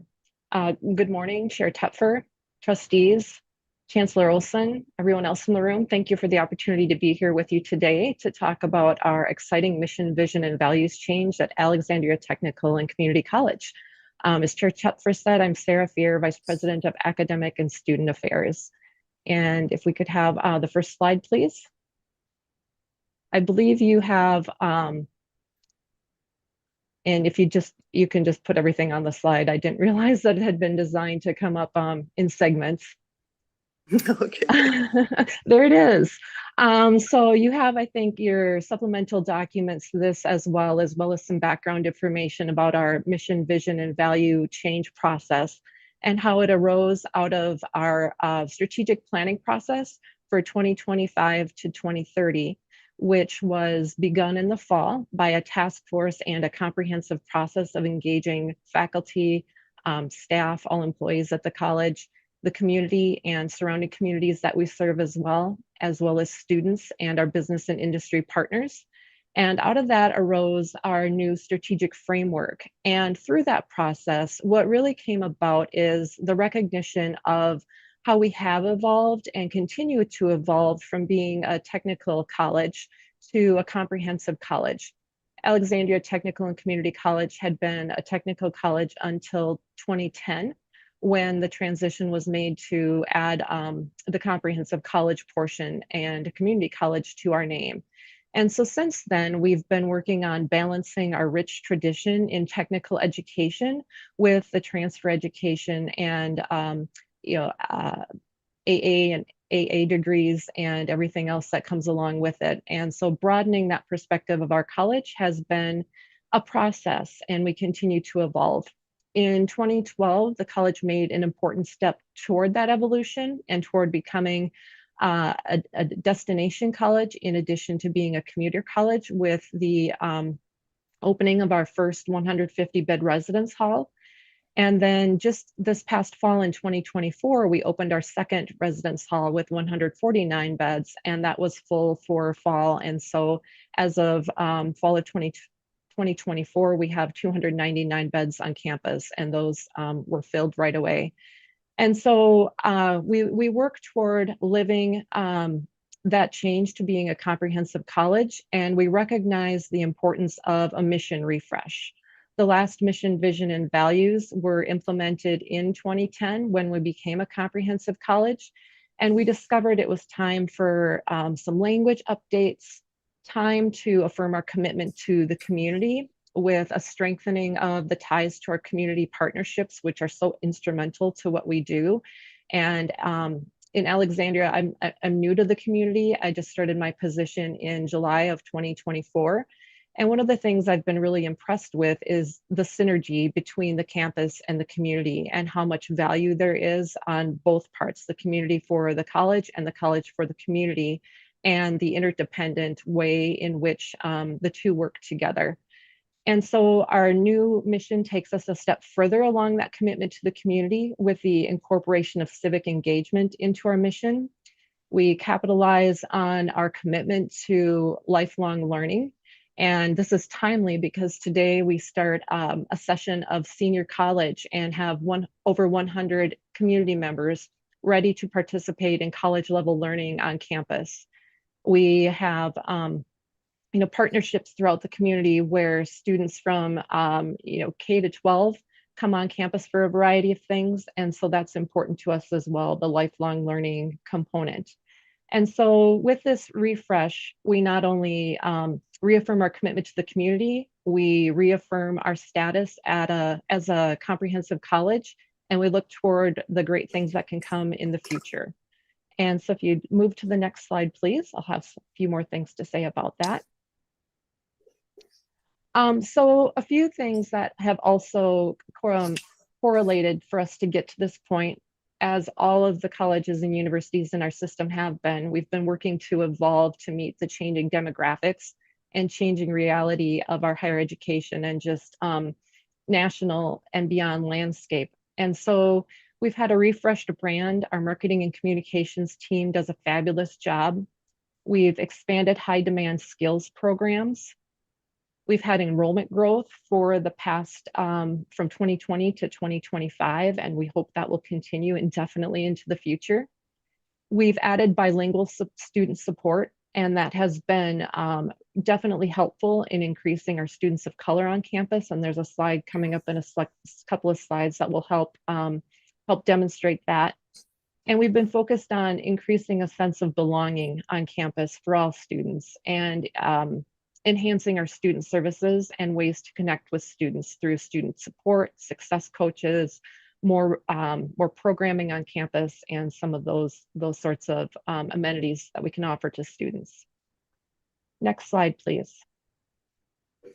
So here are a few of the transitional components that we've been working toward over the past, I guess, a decade plus, since 2010 and becoming a comprehensive college.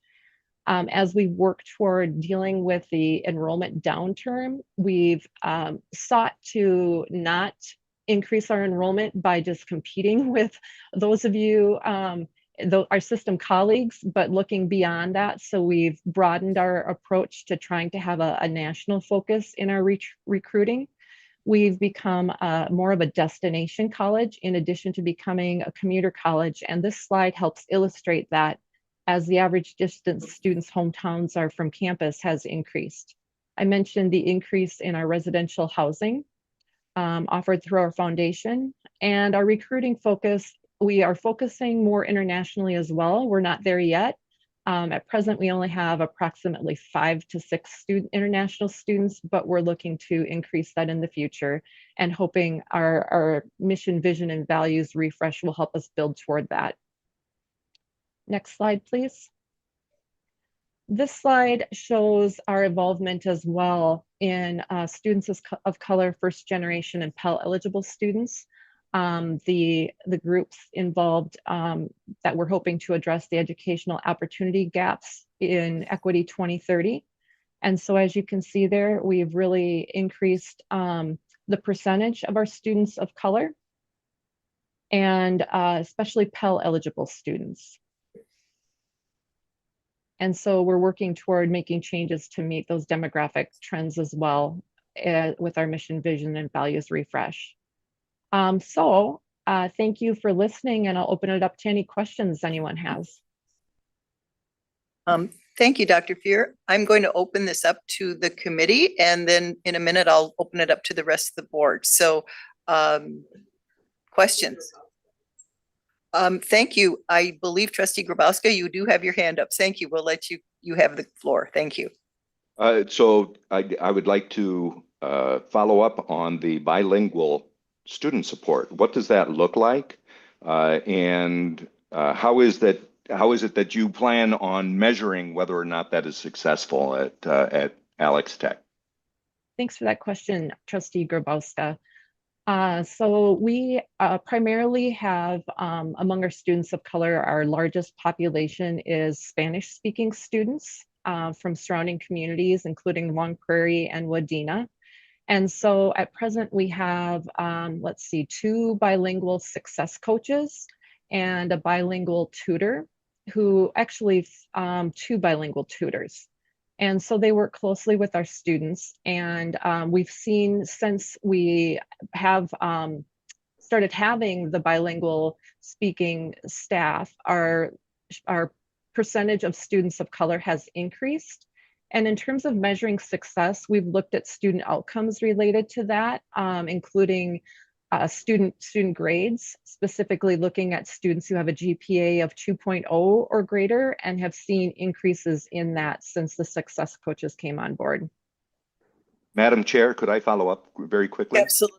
Absolutely. Okay, so, and it has to do with the term bilingual. So for me, bilingual means that they're equally proficient in both languages. But as you just presented, I'm imagining that these are speakers of another language first. So in this case, Spanish, and they are less proficient in English. They've met the TOEFL requirements or whatever to get in, but they're more challenged in that regard and therefore not truly within the context of bilingual, equally proficient in both languages.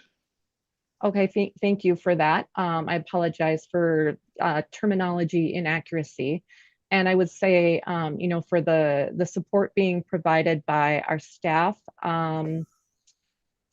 3 of the 4 are Spanish speaking first, English second, and the 3rd is English speaking first, Spanish second. And our students, yes, most of them accessing the Spanish services in the Spanish language would be Spanish speaking students as their first language and our English language learners. Okay, thank you for that clarification. Thanks for the question. Thank you. I'm going to ask Trustee Sharon, do you have any comments? No comments, thank you. Thank you very much. Do I have Trustee Richter on the line? Yes. I was wondering, I just didn't want to miss anybody. If you have any comments or questions right now, otherwise. Nope, thank you. You're good. Okay. Thank you. Trustee Johnson. Thank you, Chair Teffer. Thank you for the presentation. You know, Alexandria, of course, was a destination for those of us who lived in Morris, was the big city to the north, just to give you perspective. But also just thinking about how much those small communities in that part of the state have changed in terms of demographic population. So I think your efforts are certainly going to be even more well received than they currently are. My question really has to do with your vision statement, and I'm just curious, you know, it includes the phrase national provider as part of, you know, kind of how you see yourselves in the future. What are the programs to which currently students might be coming from outside of Minnesota, or how do you see that? Are there particular programs that would have a kind of national presence or national focus? Thank you. Thank you for that question, Trustee Johnson. So one of the ways in which our enrollment is supplemented is through our commitment to military service persons. And we have a couple of military contracts at present. And so those students who we serve in those areas are located, you know, across the US and across the globe. And specifically through our partnership with the United States Navy Community College, we have engineering related programs, nuclear and general engineering. So that's one area in which we have a global reach. We also have some other online programs that are available to students anywhere, which include ophthalmic technician, our liberal arts transfer pathway programs are a couple of examples. So hopefully that helps give you an cybersecurity and virtualization and networking is another big area, business and marketing. Those are some examples in which we're able to have a national and beyond reach. No, thank you. I wasn't aware of the military connection, so that's really helpful in getting a picture of both who you are and how you will continue to be successful. Thank you. Thank you. Thank you. That was a great answer. I'm going to open this up to anyone who's not necessarily on the committee, if they have comments or questions that they want to give Dr. Fear. Trustee Erlinson. Thank you, Mr. Chair, and I'm glad the Navy program is going well, and it sounds like you have another contract with DOD, which is great. But you said something else that really piqued my interest in it, in online offerings that are attracting students from all over the place. And it reminds me of the University of Maryland Global Campus, which has done quite a bit to create an online presence of students. And how common is this in our two-year institutions, that we have special programming that's attracting students online from all over the place? Or is this unique to Alexandria? I'm not sure. Thank you for the question, Trustee Erlander. I'm not sure if that's directly meant for me, or perhaps Vice Chancellor Green-Steven can help with that question as well. Chair Teffer, Trustee Erlinson, most of our community colleges have some type of online programming. So I wouldn't necessarily say it's unique to Alex Tech, but maybe the specific programs that they're choosing to put online may be unique to them. But I'm pretty sure all of our community colleges have something online. I knew that.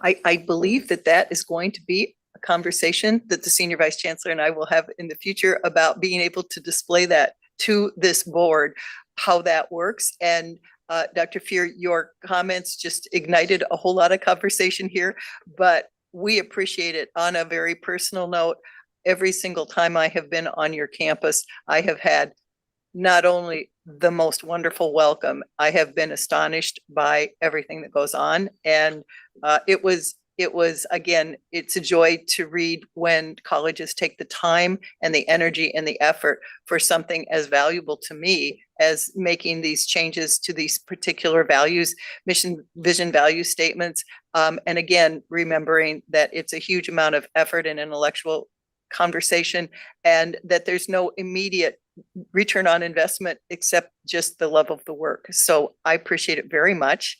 If there are no other comments or questions, I'm going to take this to an action statement. And the Academic and Student Affairs Committee recommends that the Board of Trustees approve proposed changes to the mission, vision, and value statements of Alexandria Technical and Community College as presented. Do I have a motion to approve? So moved. Second, Thank you very much. All in favor? We're going to do this by roll call vote. Vice Chair Kathy Sharon, aye. Trustee Grabowska, Aye. Trustee Jacqueline Johnson, Aye. Trustee Mo, Aye. Trustee Richter. Aye. Thank you. And the chair votes aye. The motion carries and it will be added to the board's consent agenda. Chair Sewell, that concludes the meeting of the Academic and Student Affairs Committee, and we blessedly are on schedule. Thank you. Okay, Thank you, thank you. everyone. Thank you. Thank you very much. Thank you, Chair Teffer. We'll start our board meeting at 12:20. Just take a short break.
Okay, I will call the meeting of the Board of Trustees to order. Let's start out with the Pledge of Allegiance. I pledge allegiance to the flag of the United States of America and to the republic for which it stands, one nation, under God, indivisible, with liberty and justice for all.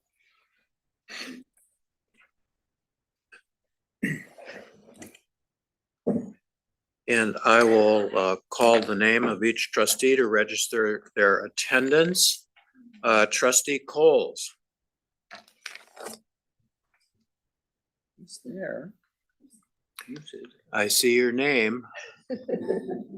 Trustee Coles, you're muted if you're trying to say something.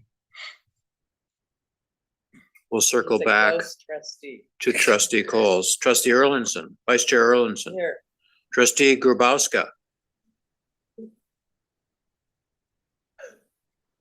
Another go. They must be off to lunch or something. Trustee Ipsch. Trustee Janicic. Trustee Jacqueline Johnson. Here. Trustee Jana Johnson. Here. Trustee Moe. Here. Trustee Murillo. Trustee Richter. Here. Trustee Sharon. Here. Trustee Teffer. Here. Chair is here. Okay, Trustee Coles. Must have stepped away. Trustee Grubowska. Here. Okay, Trustee Coles appears on the Zoom screen, but is not currently responsive. I'm sure he will join us soon.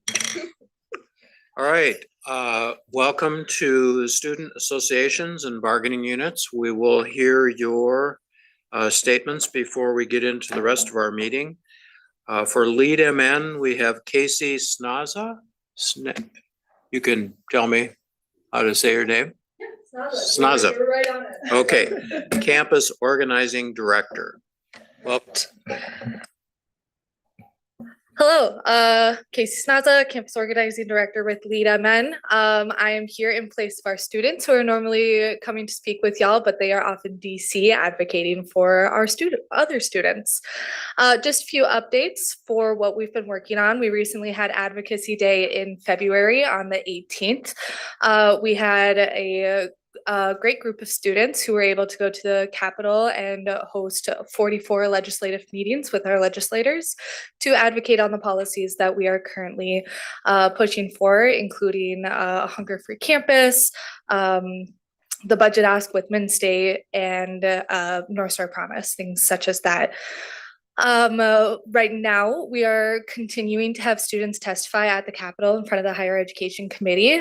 Just yesterday, we had a few students testify for a hunger-free campus. We've had them for North Star Promise, and of course, with things that are going on with that, we continue to support that.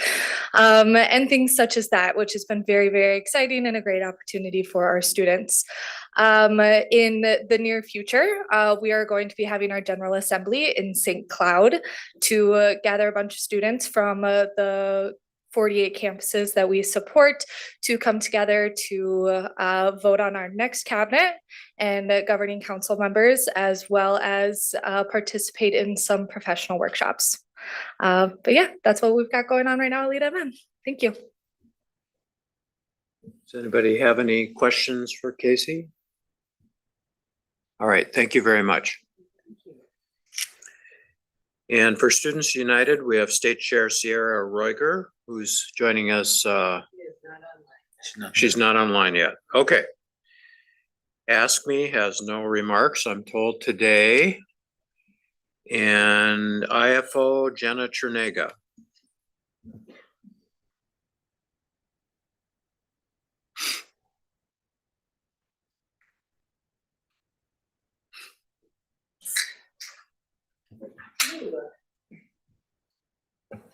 Hello, I'm Jenna Chernega, the president of the Interfaculty Organization, or IFO. Most our campuses are getting off of spring break. All of our universities have been on spring break either last week or the week before. And we're heading into the last 6 weeks of the academic year. And I would say that campuses are tense right now. We are still getting several questions, of course, about the impact of federal actions, most of which none of us have answers for. While many of the potential impacts have been limited by the judicial decisions that have been happening, we are starting to see the impact of some changes. Winona State, for example, has had a $1 million grant terminated that was meant to improve civic engagement in Southeast Minnesota. And on Friday, they announced the elimination of funding for the one state agency that provides funding for libraries and museums in the federal government, which affects the University of Minnesota's Minitex system, which is used not just by the University of Minnesota, but by all of our public institutions to do search and interlibrary loan services. So we have folks, all of our campuses will be affected if Minitex has to pull back on services. Let's see. So we are kind of watching and just keeping track of some of these things as we hear about them. I was listening with interest earlier as the Facilities and Finance Committee was meeting, and there were a couple of construction projects approved for Normandale Community College. We think that it's great whenever campuses can do these building projects, but we would also like to get information about whether they're contracting with union providers. This is an issue that's important to us to make sure that we are upholding our values and as a system of collective bargaining. So. I appreciate the system's willingness to incorporate the IFO comments into policy 510. We've had a lot of trepidation amongst faculty, I think, about such a big change in how campus finances are handled. So folks are still nervous about what feels like a very big change, but that's especially true during a time when otherwise anxiety is high about other issues. But we understand the need and the potential benefits and are willing to support 510 as it's been amended. I have a lot to say about the allocation model. I know it's been a topic of discussion for the last couple of days. My comments about the allocation model would greatly exceed the 3 to 5 minutes I have. So what I would like to do is just kind of invite anybody who's interested in maybe creating a conversation where faculty can also talk about how the allocation model works. As far as we can tell, as you all mentioned, it's a very complex model. But many of our faculty leaders have been around for decades and watched as this model has shifted. I myself was in faculty leadership during the last allocation model change in 2018. And so while a lot of folks are newer players, faculty tend to have long careers and see these dynamics as they shift. So one thing I will say, though, is that in all of the conversations about the pie and how the legislature controls the size of the pie for the allocation model, I would like to encourage folks to not think of the pie as being wholly limited.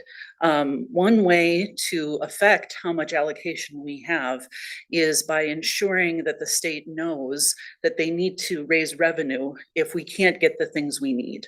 And Minnesota is a high tax state, but the number of people who pay the highest tax rates in the state has grown since higher taxes have been imposed in Minnesota. It does not seem to be driving people away because they value the things that we get as quality of life issues out of those taxes. So there's a hearing tomorrow about adding a 5th tax bracket to Minnesota income taxes that would affect the hyper wealthy in Minnesota. And so I would encourage folks to think about how we as a system can advocate for revenue raising opportunities in the state. And then last of all, I come with some invitations. 50 years ago in 1975, there were very serious conversations happening around the state amongst university professors. The university faculty were preparing for a union vote. The organizing for such an event is significant and takes many years, and faculty had been preparing. On May 15th of 1975, the faculty did take a unionization vote and overwhelmingly approved becoming a bargaining unit, as was recently allowed under the PELRA, or Public Employee Labor Relations Act.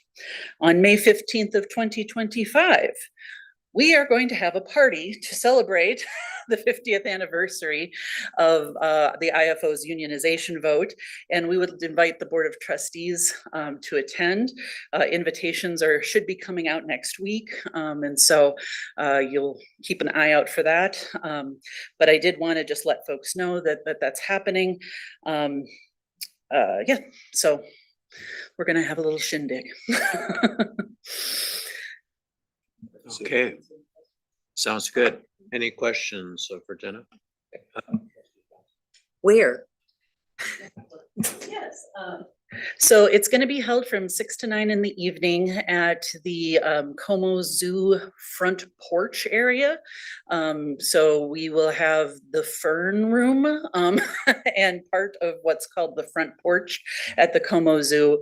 If those of you who've attended Meet and Confer know my office assistant Tiff, she is planning it. And if anyone knows anything about Tiff, is that she plans a good party. So it should be a good time. Yes, it's Thursday, May 15th. Yep. All right. Sierra is online now. Mr. Chairman, just a comment.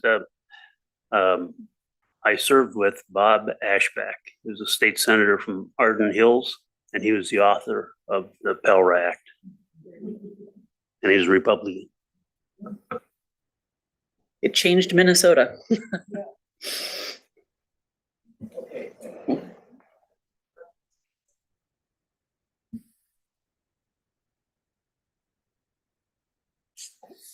Trustee Coles is appearing on the Zoom screen. We'll register his He's here.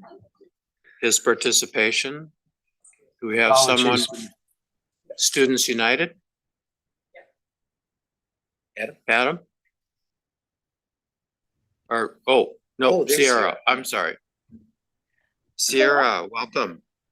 Hello, thank you for inviting me again to come speak in front of you guys. Chair Stoll, members of the board. Unfortunately, I'm not able to be with you in person today between the expectation of 5 to 9 inches of snow and getting a washer dryer delivered today. I figured it'd be better to be here. But again, I'd like to thank you for the opportunity, as always, to speak on behalf of our students and give updates on Students United. We have had a lot go on since the last board meeting, so this may be one of my longer remarks, and for my own memory, I'm going to update you starting with our most recent events. A few days ago, Students United returned from our federal flyout to Washington, D.C. The entire Students United board, which is made up of the student body presidents from each university, our officers, and a few of our staff members were all out there representing the voice of our students. We met with every single office of the Minnesota Federal Delegation, met with other student advocacy organizations, talked to some journalists, and even had a dinner with alumni of the system and of Students United itself. The primary mission of our flyout was to highlight and advocate for our federal legislative agenda. That agenda has 3 major items: preserving and strengthening the Pell Grant, protecting funding for TRIO programs, and the simplification of financial award letters. To highlight one of those items, the Pell Grant is critical in allowing low-income students to pursue a college education, and the data shows a range of 25 to 50% of students at our schools who are recipients, currently facing a projected budget shortfall of nearly $3 billion. We advocated for an increased investment, reinstating the automatic inflation adjustments, and the moving of the program from discretionary allocation to mandatory funding. One of the best parts of last week was that even though it was a small group in DC physically, we were not alone in our advocacy efforts. Through an organized campaign, we have had over 800 students from across our system send emails to their representative and senators in support of Pell and TRIO funding. I'm excited to come back to you next month and report how many more emails have been sent since. Before our DC trip, we had our state lobby day on February 18th, where it was great to see some of the trustees and folks from the system office at the committees talking about student support. We had nearly 50 students from our 7 universities, and they had productive meetings, connected with legislators, and advocating on behalf of our student-led state legislative agenda. We have been heartened to see progress on all of our agenda items, which are quickly moving through the committees and receiving bipartisan support. I'll be sure to update you at future meetings as the different legislation goes further. In early February, we also had a joint chancellor meeting with our cousins at Lida Men, where we had great discussion, and I'd like to share with you what we shared with the chancellor. The need for increased and better communication to students in response to ongoing federal actions. There's a palpable anxiety among students right now about funding, free speech, protecting our international and undocumented students.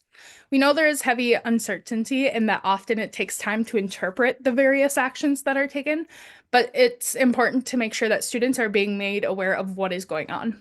We have seen great communication be made at some schools, like here at Metro, but some not so great communication at others. If steps are being taken to protect students or in response to federal actions, we should be letting students know. If we can't or don't know the full path forward, we should also let students know. It is more comforting to know we are in a waiting period than to hear nothing at all. Lastly, I would just like to say it made me feel much better to see that I am not alone in struggling to understand the allocation model and framework. We have been grateful to have been able to meet with Vice Chancellor Mackey earlier in the year and to have had many direct conversations about the model and framework during our campus visits.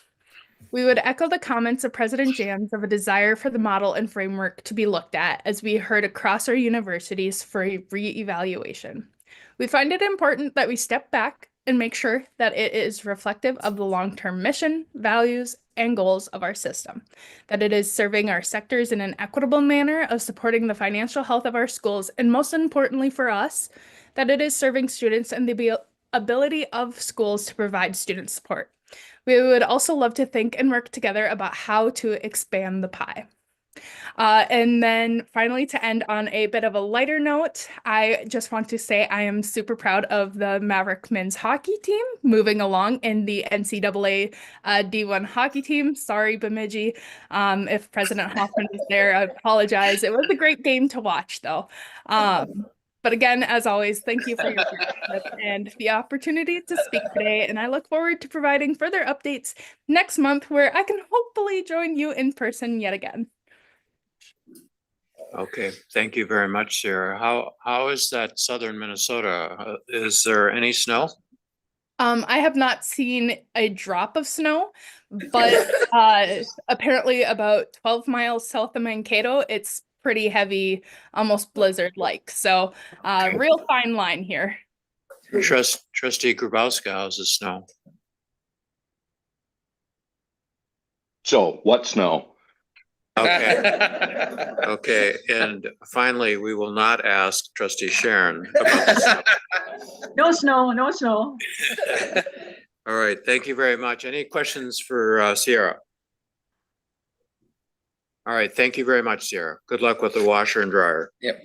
Thank you. Okay, MAPE, Nicole Emerson.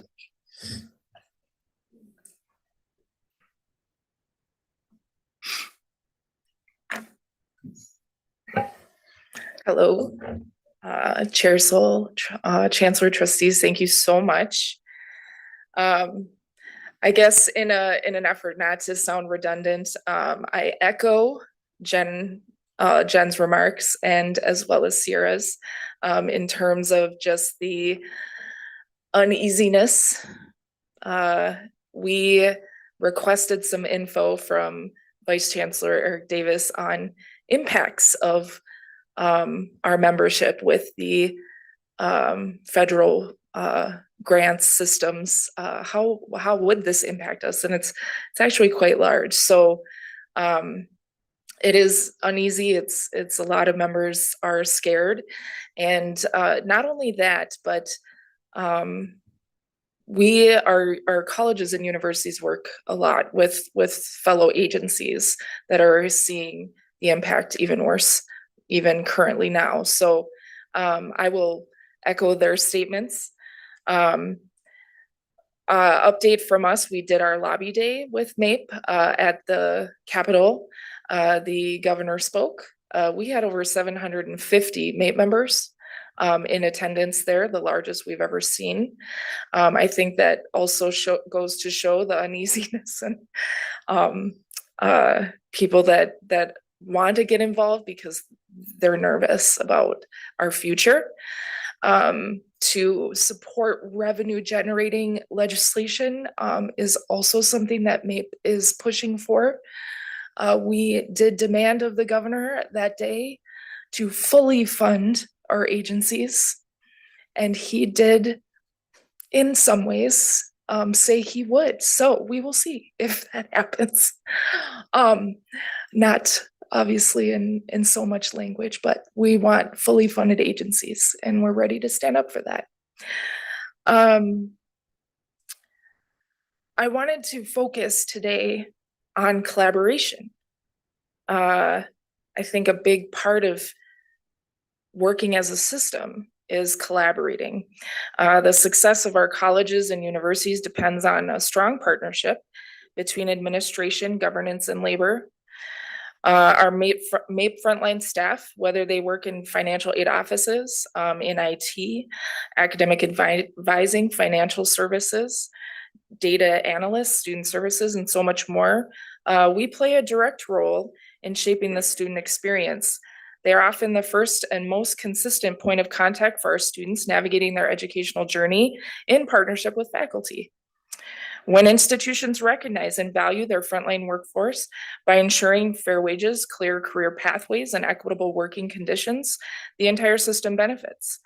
Staff who feel respected and supported can focus on delivering the best possible service to students, fostering an environment where students can thrive academically and personally. This isn't new. I probably have spoken on this in more ways than one throughout the 2 years I've been in front of you all. This is why it is critical that the system works in collaboration with myself and my team and MAPE and our other union partners sitting here today to discuss bettering our work environments. Equity in language ensures that staff are treated fairly across campuses, preventing disparities that can lead to turnover, burnout, and ultimately a decline in the quality of student support. And frankly, we feel that's happening. When frontline workers are stretched too thin or undervalued, students feel the impact. Longer wait times, reduced services, and less engaged campus community. Higher education is facing many challenges, from enrollment shifts to funding concerns. We've heard that yesterday and today. But one thing remains constant: the people who serve students every day are the foundation of this system. Investing in their well-being is not just an investment in employees, it is an investment in student success. I urge you to ensure that the system is an active partner in fostering fairness, equity, and collaboration. By doing so, you will be upholding the mission of higher education to create an environment where both students and professionals who support them can thrive. I also wanted to make it clear, I promised Eric, Vice Chancellor Davis, that I would do this. He made a statement yesterday when he was talking about BESI's, the Board Early Separation Incentive. And he says campuses utilize BESI's to right-size the workforce.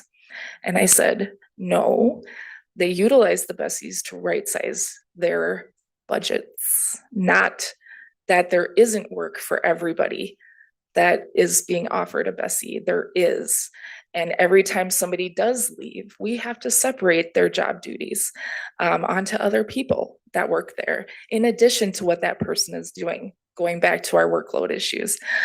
So I promised I would make that distinction before I ended my commentary. But if you have any questions, I'm here for them. All right, thank you, Nicole. Any questions for Nicole? All right, thank you very much. And Kevin Lindstrom says the MSCF has no remarks. I think we'll owe him one down the road. Next time. MSU AASF, Christine Mudrow. Christy, could you take down that identifier and right there on the table? Because There you go. you are definitely not Scott Goings.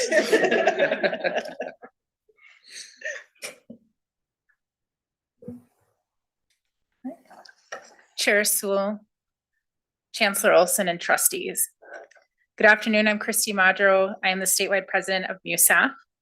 As you are aware, Administrative Service Faculty, we call it ASF lovingly for short, serve as academic, administrative, and student service professionals whose primarily responsibility is supporting student access, engagement, and success within the universities of the Minnesota state system. Currently, there are over 70 positions that are externally funded in MUSAF, most of which are supported by federal grants.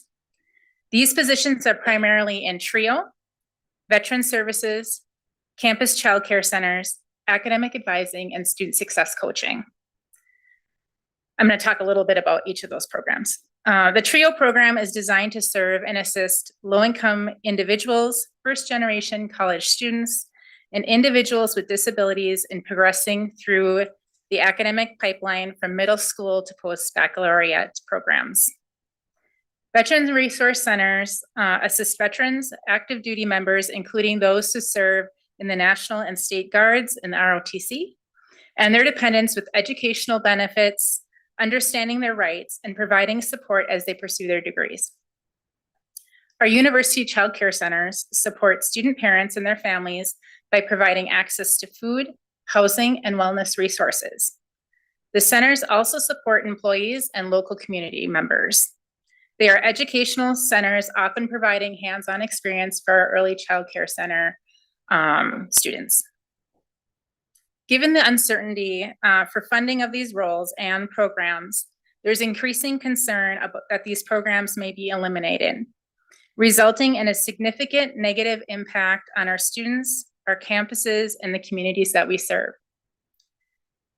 The MUSAF State Board has formally requested the Chancellor and his team to take proactive measures to support these positions and programs should the funding be eliminated. However, we were informed that the system office does not have the resources to sustain these positions long-term or programs, and that campuses would need to assume the responsibility for funding them moving forward. If campuses are unable to sustain these critical positions and programs, we respectfully request that the hiring of new ASF faculty be frozen and that a review of individual credentials of the folks in those roles be conducted to allow for the transition of qualified MUSAF members to be reassigned to any vacant or unfilled MUSAF position rather than having them be terminated and jobless. This would ensure that these essential roles remain staffed by experienced and highly qualified individuals capable of continuing the invaluable work that they do.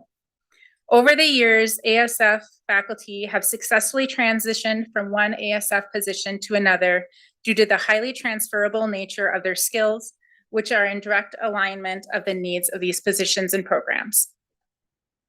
Our members are highly educated, often holding master's degree or higher. They are adaptable, resilient, and committed to the success of our students in the campuses where they work. The expertise of these individuals is indispensable for maintaining the quality and reach of the services that directly support student achievement, equity, and inclusion. Furthermore, we recognize the challenging budgetary constraints that the Minnesota state system faces. However, we strongly believe that these positions and programs are not only necessary for the success of our students and the campuses, but also align with the system's long-term goals of equity 2030 and beyond. We ask that you continue to prioritize these positions, support dedicated individuals who fill them, and explore creative ways to ensure that these critical roles are maintained, even in the face of fiscal challenges. Thank you for your time and for considering our request. We stand by and ready to collaborate and engage in further discussions if needed to find viable solutions that will serve the best interests of our students, faculty, and the Minnesota state system as a whole. Okay, thank you, Christy, for those important messages. And anybody have any questions of Christy? Mr. Chair, I do.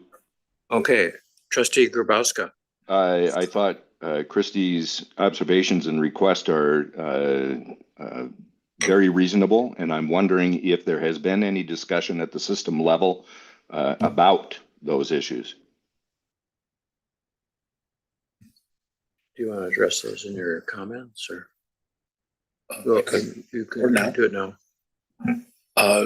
Chair Soul, trustee Grabowska, we did have some conversation about the ability the system office would have, as Christie alluded to, the ability of the system office to fill in whatever gaps may come in things like TRIO. And she accurately stated that we don't have a lot of reserve capacity at the system office to shift money down to the campuses that isn't already going there. So these will have to be ongoing conversations, and her solution makes a lot of sense, which is folks who are currently employed moving over into open positions is one tool to kind of have very qualified people staying on our campuses. Okay, thank you, Chancellor, and thank you, Christie.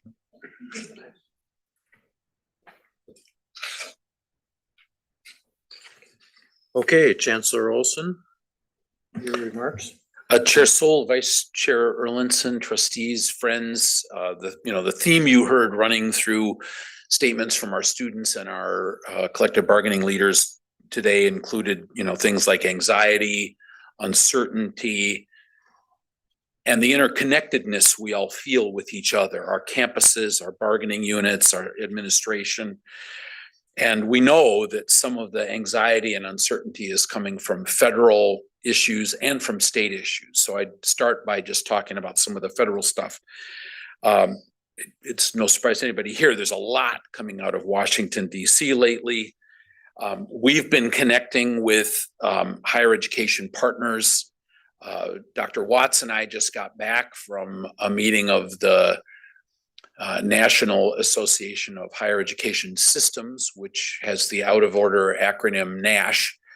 And there was much discussion there about this topic, but it's not limited to that. It's NACUBO, it's ACCT, it's AAC, it's ASCU, it's SHIO.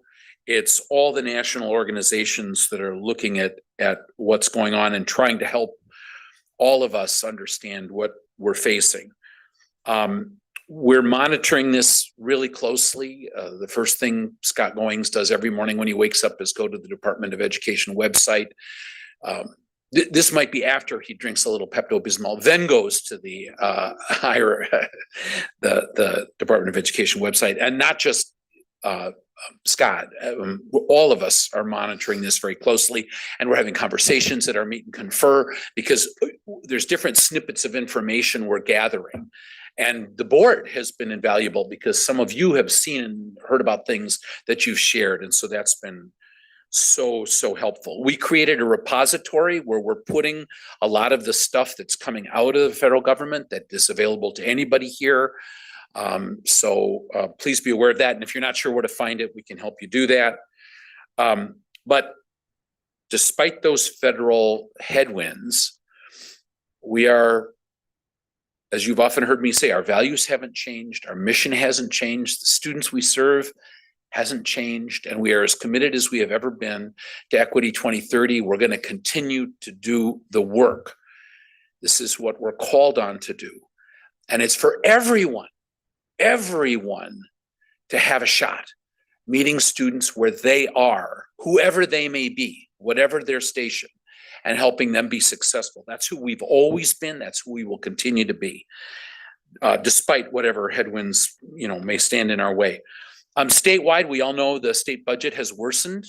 We're looking at about a $6 billion long-term deficit. There's been some conversation here. We feel we'd be blessed if we got a zero target from the House Higher Ed and Senate Higher Ed. If it was a zero, it could be a negative target. So we're monitoring that closely. We'll continue to tell the story, though. We decided to go forward with a budget that was what we needed, and it was widely supported by everybody here. And we're going to continue to tell the story about what we need to do the work. And I'm so glad to have the students and the bargaining unit leaders and our presidents and you trustees as our partners in telling this story. We have to keep that being a really steady, consistent drumbeat. We're not going to have, it would appear, all the outcomes we wanted from this session, but we do want to think long-term, Trustee Hipsch, about what our needs are and continue to play the short game, but also play the long game, and keep looking at making sure that Minnesota understands that for it to have the workforce it wants, for it to be the inclusive and diverse place it wants to be, it cannot do that without Minnesota State's colleges and universities. That's not possible. And so we have to keep telling that story. As we've been talking about for the last 2 days, our colleges and universities rely on two big bases of revenue: state appropriation and tuition. There's going to be less state appropriation next year. The tails in what we were already allocated shrink. And like we said, we don't think there's going to be a lot of new resources coming. So that means tuition is going to bear the burden of revenue this time around. And we need to have, a balanced budget. We need to keep our campuses operating. So we didn't have a ton of time this time to talk about that relationship between tuition and the pressures on tuition and inflation.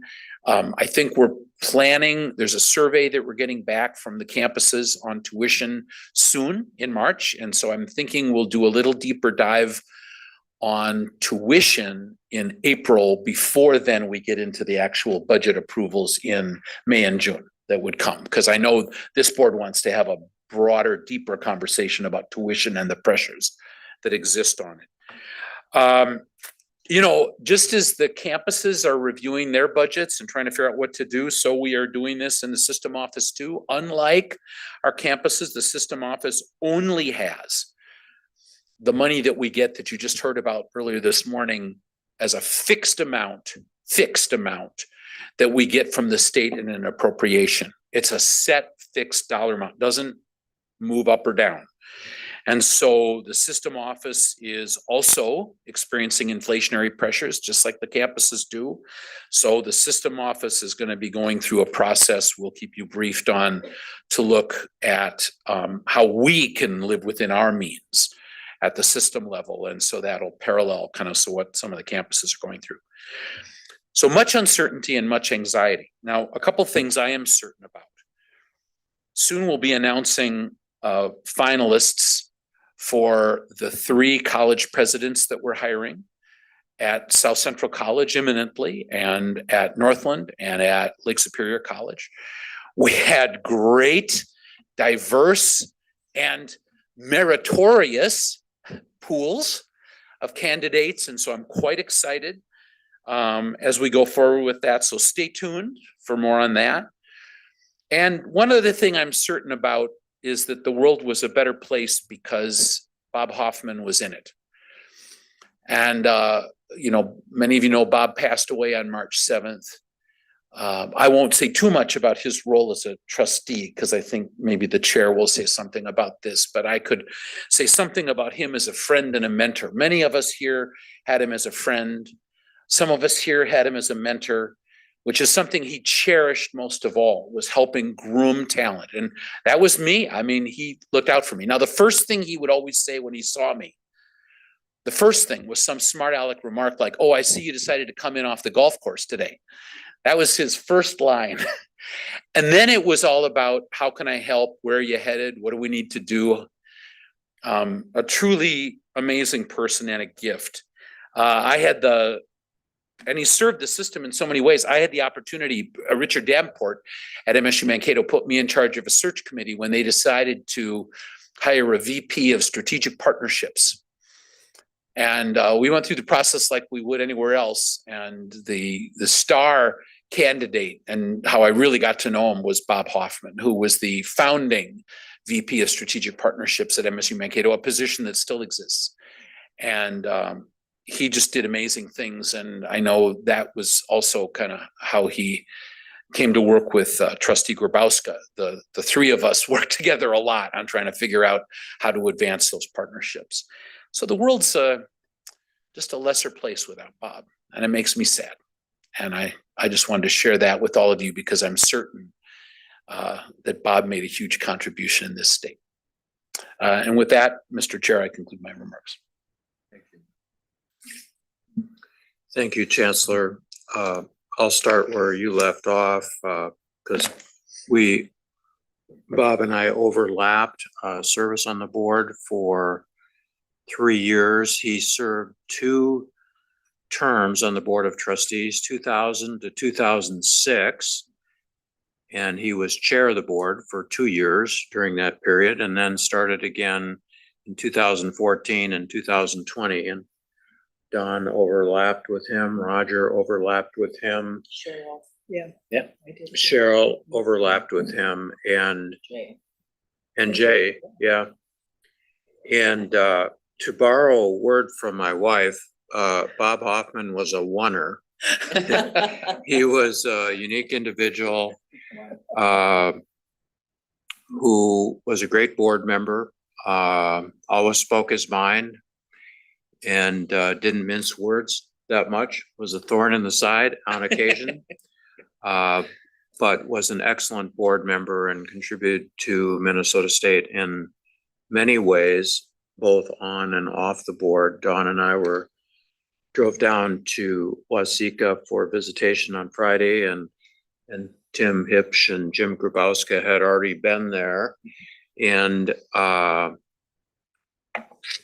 the first lady of the system was able to, Kelly attended his funeral on Saturday, so we will miss Bob Hoffman too. We had another board member who I didn't know pass away in February, Ivan Dusick, who served on the board from 2000 to 2006. And I'm told he was a communication and theater faculty member at Ridgewater College from 1967 to 1999.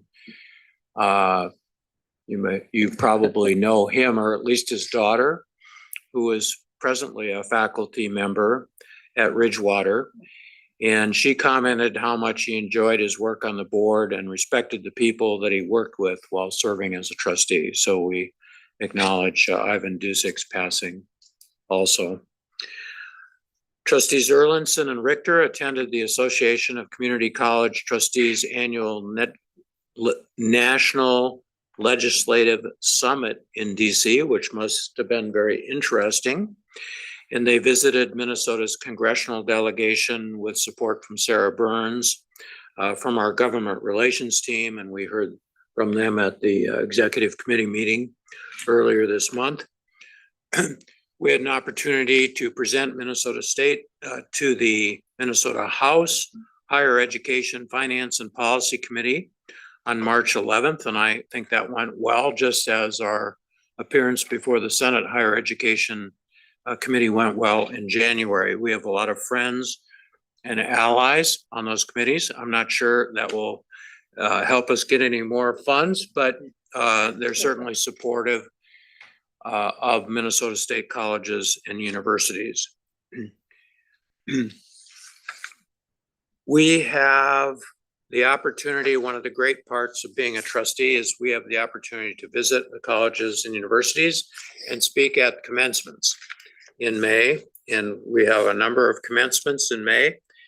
And a number of trustees have signed up for multiple commencements driving around the state. We still have 18 slots open. If you haven't signed up or you would like to take 1 or 2 more, just let Amanda know this week so she can get word to the campuses that we're coming. As the chancellor noted, we're going to continue to talk about our legislative request, what we're likely to get from the legislature, if any, and bonding and how it affects our budget, the budgets of our colleges, universities, how it affects tuition, talked about that a little bit this month.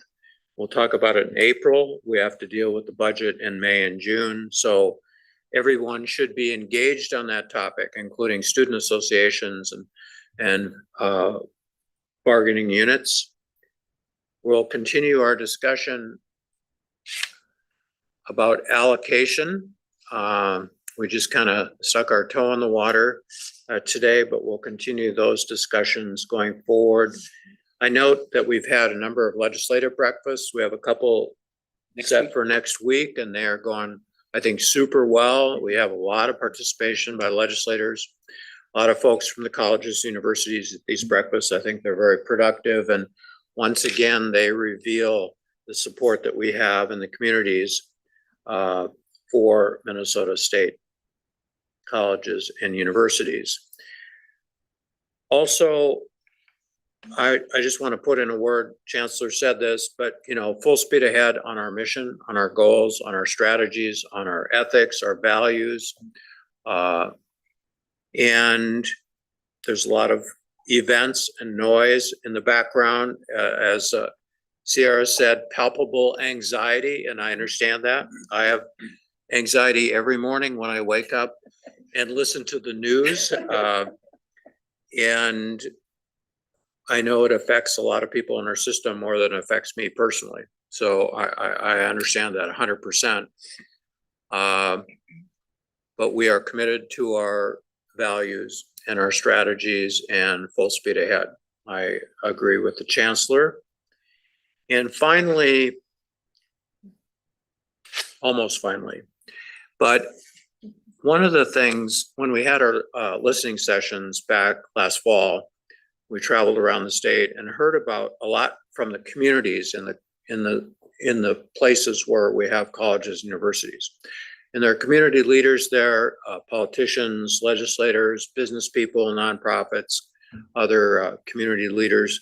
They're talking about the importance of our colleges and universities in those communities, and also the support that those communities are giving to our colleges and universities. And I was very struck this month when Noelle sent her Newswatch summaries around to all of us, which I have to concede, I don't read every word, but I do skim and I do zero in on things that are interest or out of or different, I'll say. And this month, the theme of partnerships was loud and clear. Up at Fond du Lac, the community raised over $19,000 for scholarships at Fond du Lac Tribal and Community College, people in the community. Douglas County, Minnesota, raised money for Alexandria Tech's RAISE program, which builds skill building opportunities, lets students enhance their skills, achieve educational milestone, and transform their career trajectories, or Douglas County residents, serving 47 students in Douglas County. In Albert Lee, the community raised money to fund the Freeborn County Community Promise Scholarship Program, which allows high school graduates in Freeborn County to attend the college tuition free. They go to Riverland Community College. In St. Louis County, the county board appropriated money for the Tom Rukavina Mineral Royalties Scholarship Program for St. Louis County residents pursuing training in the building and construction trades, $150,000 to Minnesota North students up there to support those students. And in Owatonna, the community raised money to support the Owatonna Opportunity Scholarship that allows graduates of Owatonna High School to attend Riverland Community College tuition free after graduation. The scholarship is funded by organizations, businesses, and individuals in the community. Trustee Moe always talks about the Lions Club in Fertile or wherever, I'm kind of making that up, but that concept, where they sponsor a scholarship for students that go to Minnesota State colleges, universities. And these are some great examples of the partnerships that we have, that this is really good news for Minnesota colleges and universities. So thank you very much for the board for participating in a meeting filled with policy and data and stuff. And thank you for the hosts at Metro State. You're stuck with us for 3 or 4 more meetings, but President Arthur and Kimberly Herr, the president's executive assistant. Thank you, as always, to tech guys Andrew Johnson at Metro State and our Darren Berger at the system office. And thank you again to Carrie and Amanda for pulling it off. I think we're getting this down pretty well, and then we'll leave. And then we'll have to figure out the new system That's right. office. So, all right, thank you. We will now proceed with the consent agenda, which is printed on the agendas that you all have. It consists of 9 numbered items with some subheadings. And is there anyone who wants to remove an item from the consent agenda? Okay, if not, I'll call for a motion and a second to approve the consent agenda. So move. Okay. We have a motion and a second. Is there any discussion? If not, I'll call the roll on approval of the consent agenda. Trustee Coles? Aye. Trustee Erlinson? Aye. Trustee Grubauska? Aye. Trustee Hipsch? Trustee Janisich? Trustee Jackie Johnson? Aye. Trustee Jana Johnson? Aye.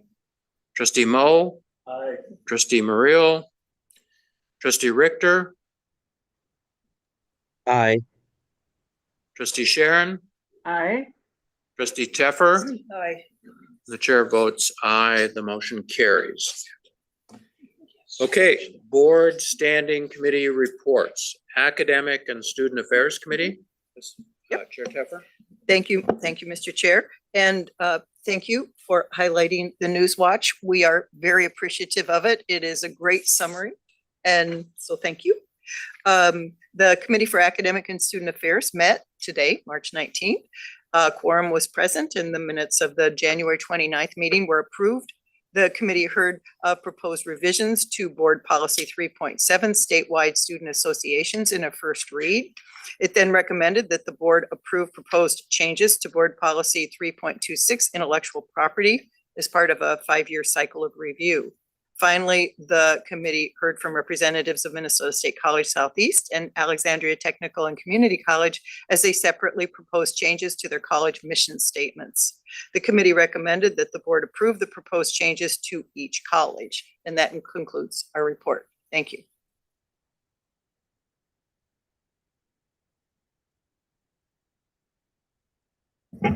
Thank you, Mr. Chair. The audit committee approved an amendment to the annual work plan to add an audit of our 1B1 policy and delay our assessment of AI readiness. We had the second part of a trends in higher education presentation from Clifton Larson Allen, and it reviewed 3 areas: demographic changes in the country in terms of the decline of high school graduates. Minnesota, I believe, is about negative 10%. Only a few states were growing. Idaho and South Carolina come to mind. And what that means for our efforts in terms of recruitment and retention of students and competition from other higher education providers. A pretty detailed review of cyber threats and mitigation efforts and the sophistication and the business plans and business models of those who seek to steal data and money. And they weren't training us how to do it, so I can't add that to the bottom line of our annual budget. And And then finally, just a quick reference to the potential federal regulatory changes and about which we really know nothing until it all plays out. That's it. Thank you, Chair. Okay, thank you, Chair Erlinson. We also met as a committee of the whole this month, and we heard a next gen project risk review from our audit team. And we received a next gen project update from the next gen team. Next is Finance and Facilities Committee, Chair Hipsch. Thank you, Chair Sewell. Yesterday, we started out the day with allocation training session for the board. And then earlier today, we had our regular Finance and Facility Committee meeting where we reviewed 4 contracts. We had 4 policies and updates to review. 2 were second readings. One, the 5.1 reserves and year-end fund balance. Again, want to call out the great work by the finance team and all of leadership council and everyone who was part of the heavy lift that was to move that forward and bring forward the policy that we approved today. Also second reading of 6.9 capital planning. We had first readings for 5.16 risk management and insurance and 5.18 alcoholic beverage and control substance on campus. Then we had a great presentation by Minnesota State Mankato on the proposed privately funded capital projects partnership with their foundation, and wrapped up the meeting this morning with more conversations around the allocation framework principles and design. In addition to that, also would call that we had yesterday a closed session with joint meeting between audit and finance and facilities to review the results of the workday mock audit, the results of the great work on NIST that the system is doing, as well as information security briefing. And with that, turn back to the floor to you. Okay, thank you, Chair Hipsch. Next is Outreach and Engagement Committee, Trustee Erlinson. Thank you, Mr. Chair. As a member of the committee, Chair Sharon is on the Zoom. The committee had the second reading of 2 board policies, one related to foundations and one related to local advisory committees, both of which passed. Okay, thank you. Next, Workforce and Organizational Effectiveness Committee, Chair Coles. Thank you, Chair Sol. We had a very brief meeting, approved the minutes of the January 28 meeting, and had first readings of 2 related proposals dealing with reemployment of early retirements, retirees,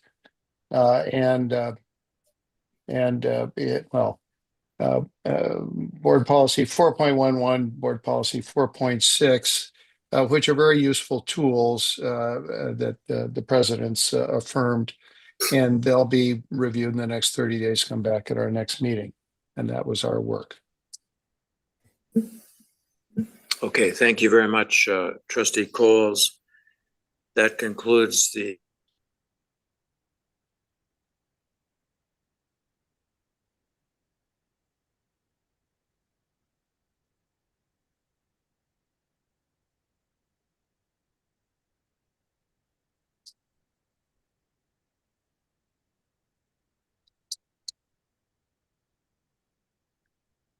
I think they're frozen.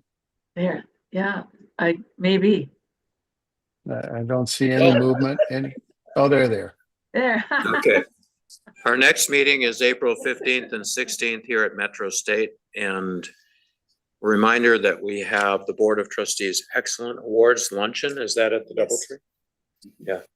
So we'll transition from here to the Doubletree on the 16th, and that's always a blast to hear about our outstanding faculty and other professionals who make our system work, make our colleges and university work. It's a very inspiring event. So I hope everyone can participate in that. And do you want me to read this next one? And 2 more.